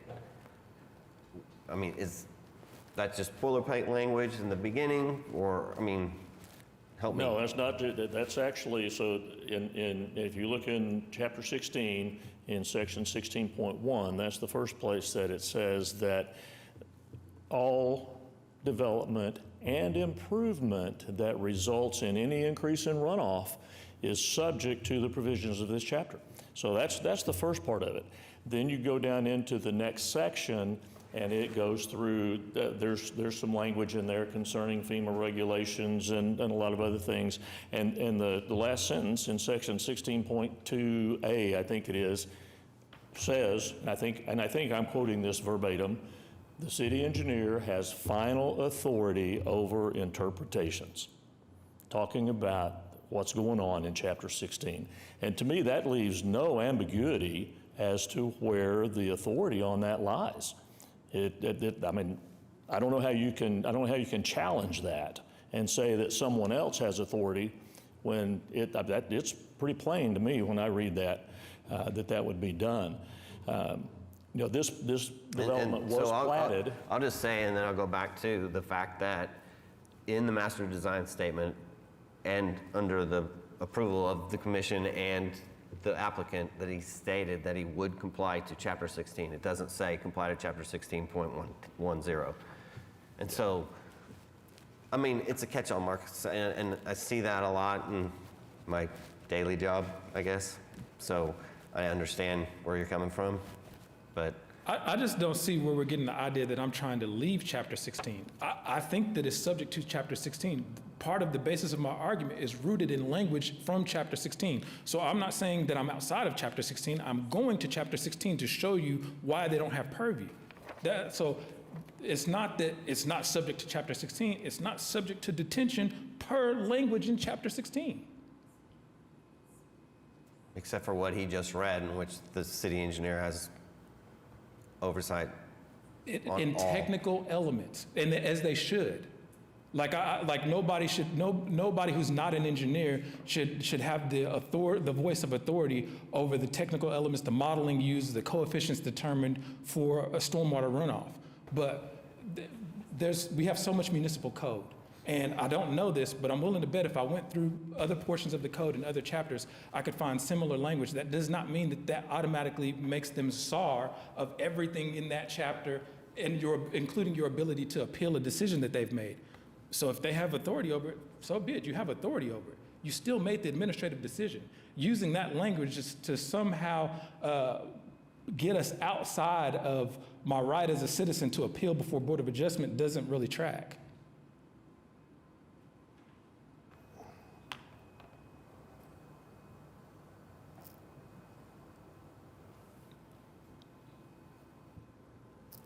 Any other questions, comments? Let's hear from the legal minds on the board. Okay, walk me a little bit through the process. What I think I am hearing is that, there is a process, that you've gone through in filing the SPUD or the PUD, and there's certain steps that are required there, and that would involve certain departments in the city looking at various things. Would one of them have been that Public Works would have looked at the runoff? But what you're saying is that, this already happened when the neighborhood was originally platted, and that they really don't have a special or separate authority over this because it falls within this provision that talks about single-family residential, two-family residential, multifamily residential. Is that correct? Yes, with the understanding that they don't review any new builds in platted subdivisions. Okay. Unless there is some change, like the example that Don gave earlier.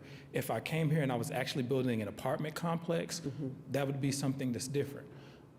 The fact that they're pointing to the language used in multifamily, as I've already stated, is simply because these are not individual homes on individual lots. So, I've got to give them some leeway or some benefit of the doubt in this because it is a complex process. Multifamily is not just exclusive to the amount of runoff. We're not talking about multifamily and single family as it pertains to runoff. There's a whole separate conversation and consideration that happens in the background that has to do with from the zoning side, the planning side, use. And so, which is why I gave the example of having the 4 umbrellas.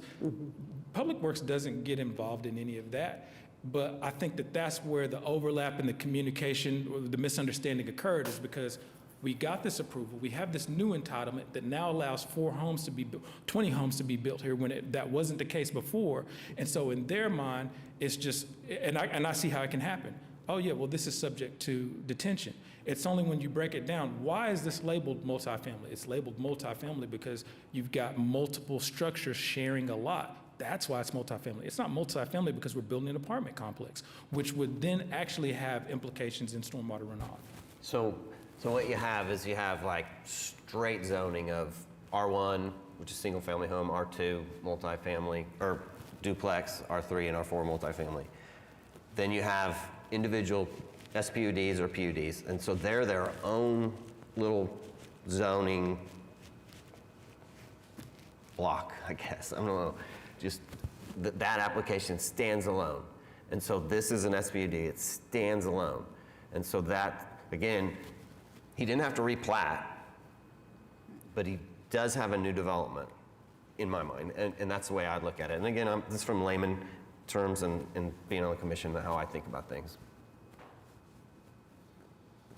Because he knows, I mean, Marcus knows that if he would have replatted this, then he would have had to go through this. He willingly would have gone through it. Well, and to that point, one of the considerations that we had was just merging all of it as one lot in general, which I believe the code says lot. It doesn't talk about the number of structures as was mentioned earlier. So a lot of this is semantics, and it's trying to move around, which is why I started this presentation off with what the spirit was. And I go back to it again. And I don't want you taking my word for it. I think you can ask them.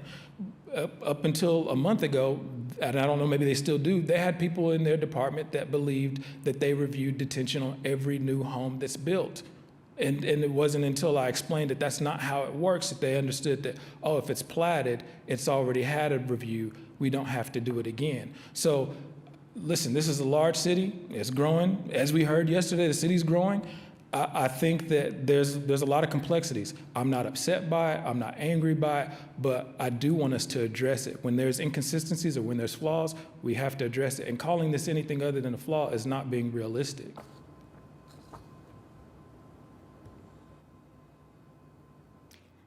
I just wanted to make a point to make sure the board understood that when this was platted back in the 50s, we didn't have a drainage ordinance, we didn't require detention. So saying that we shouldn't look at it when you combine the lots and you're increasing the density, that's where we're coming from. So I just wanted to make sure you guys understood that. And only thing I'll add to that is if that's the case, the logic that will flow from that would be we didn't have a DCM back then, we didn't have a drainage ordinance back then, so we're going to require a detention review for every home that's built there moving forward. They don't do that, which is why that statement is moot.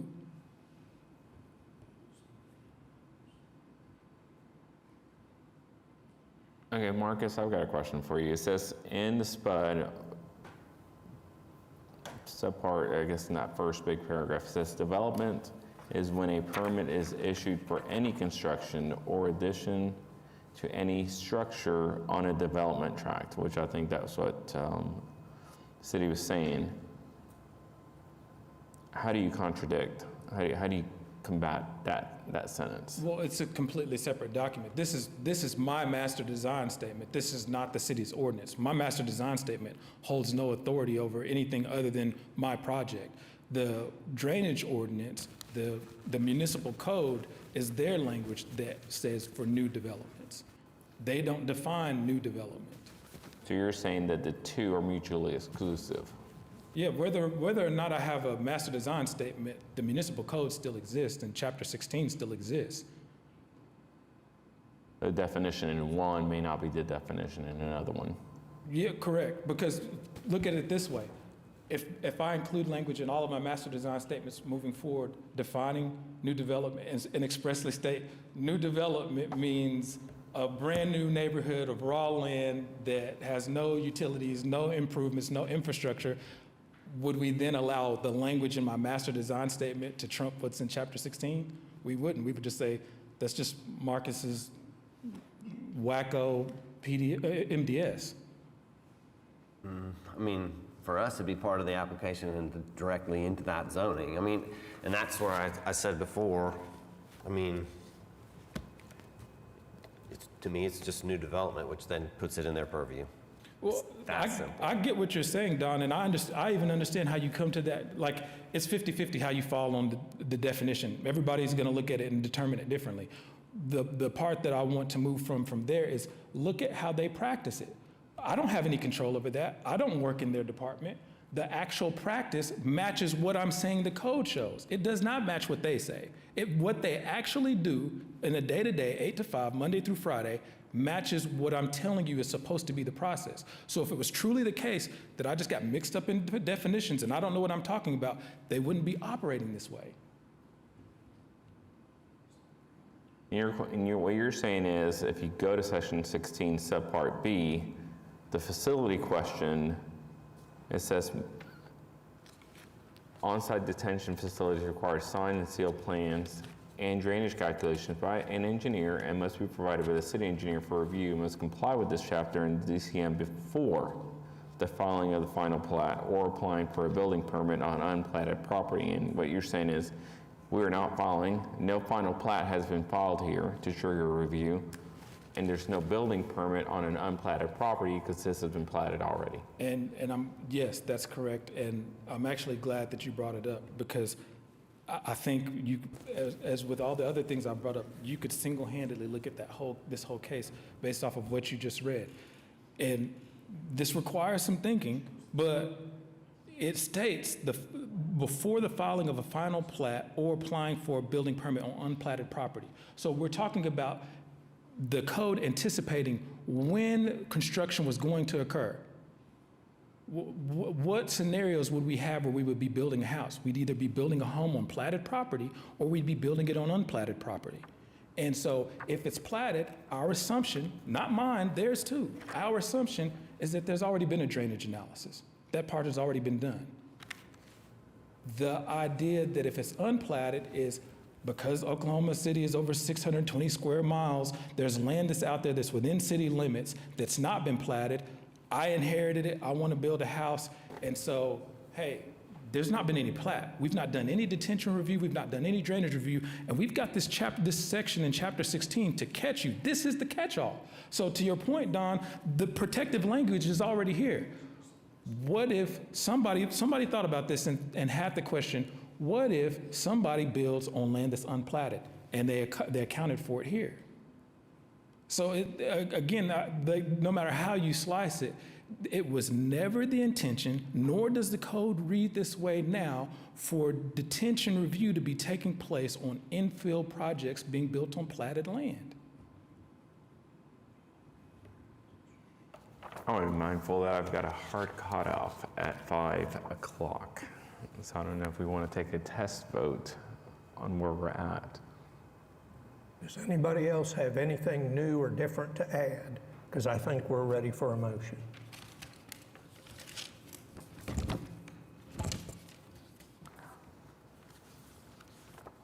Well, let's do a test motion then.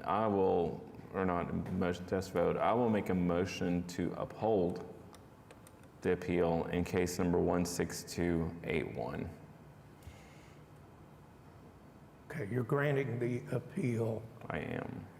Agreeing with Marcus. Yeah, and if we need specific languages, I am interpreting the 16-10 subpart B as not requiring initiating a review by city. I'm hung up on number 6. Single lot residential shall be excluded from the requirement.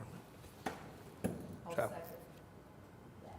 okay, sustain the appeal is the motion. Okay. Now we got a motion in a second. So, I'm so sorry. For staff, can you please rephrase what the motion that you're voting on is? You're voting to agree with staff or the appellant? Marcus, sustain the appeal. Sustain the appeal, correct.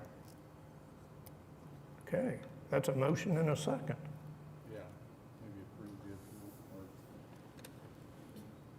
Okay, as long as you know what you're doing. Well, don't assume that.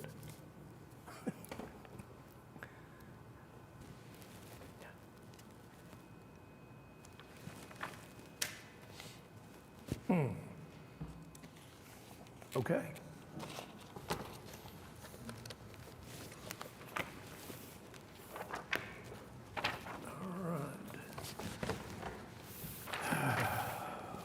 Okay, next one was withdrawn. Does anybody have additional items? Communications, we don't have any committees. Does anybody want to say something? Chris? Citizens to be heard? Mark, is that you? Other business? I think we're adjourned.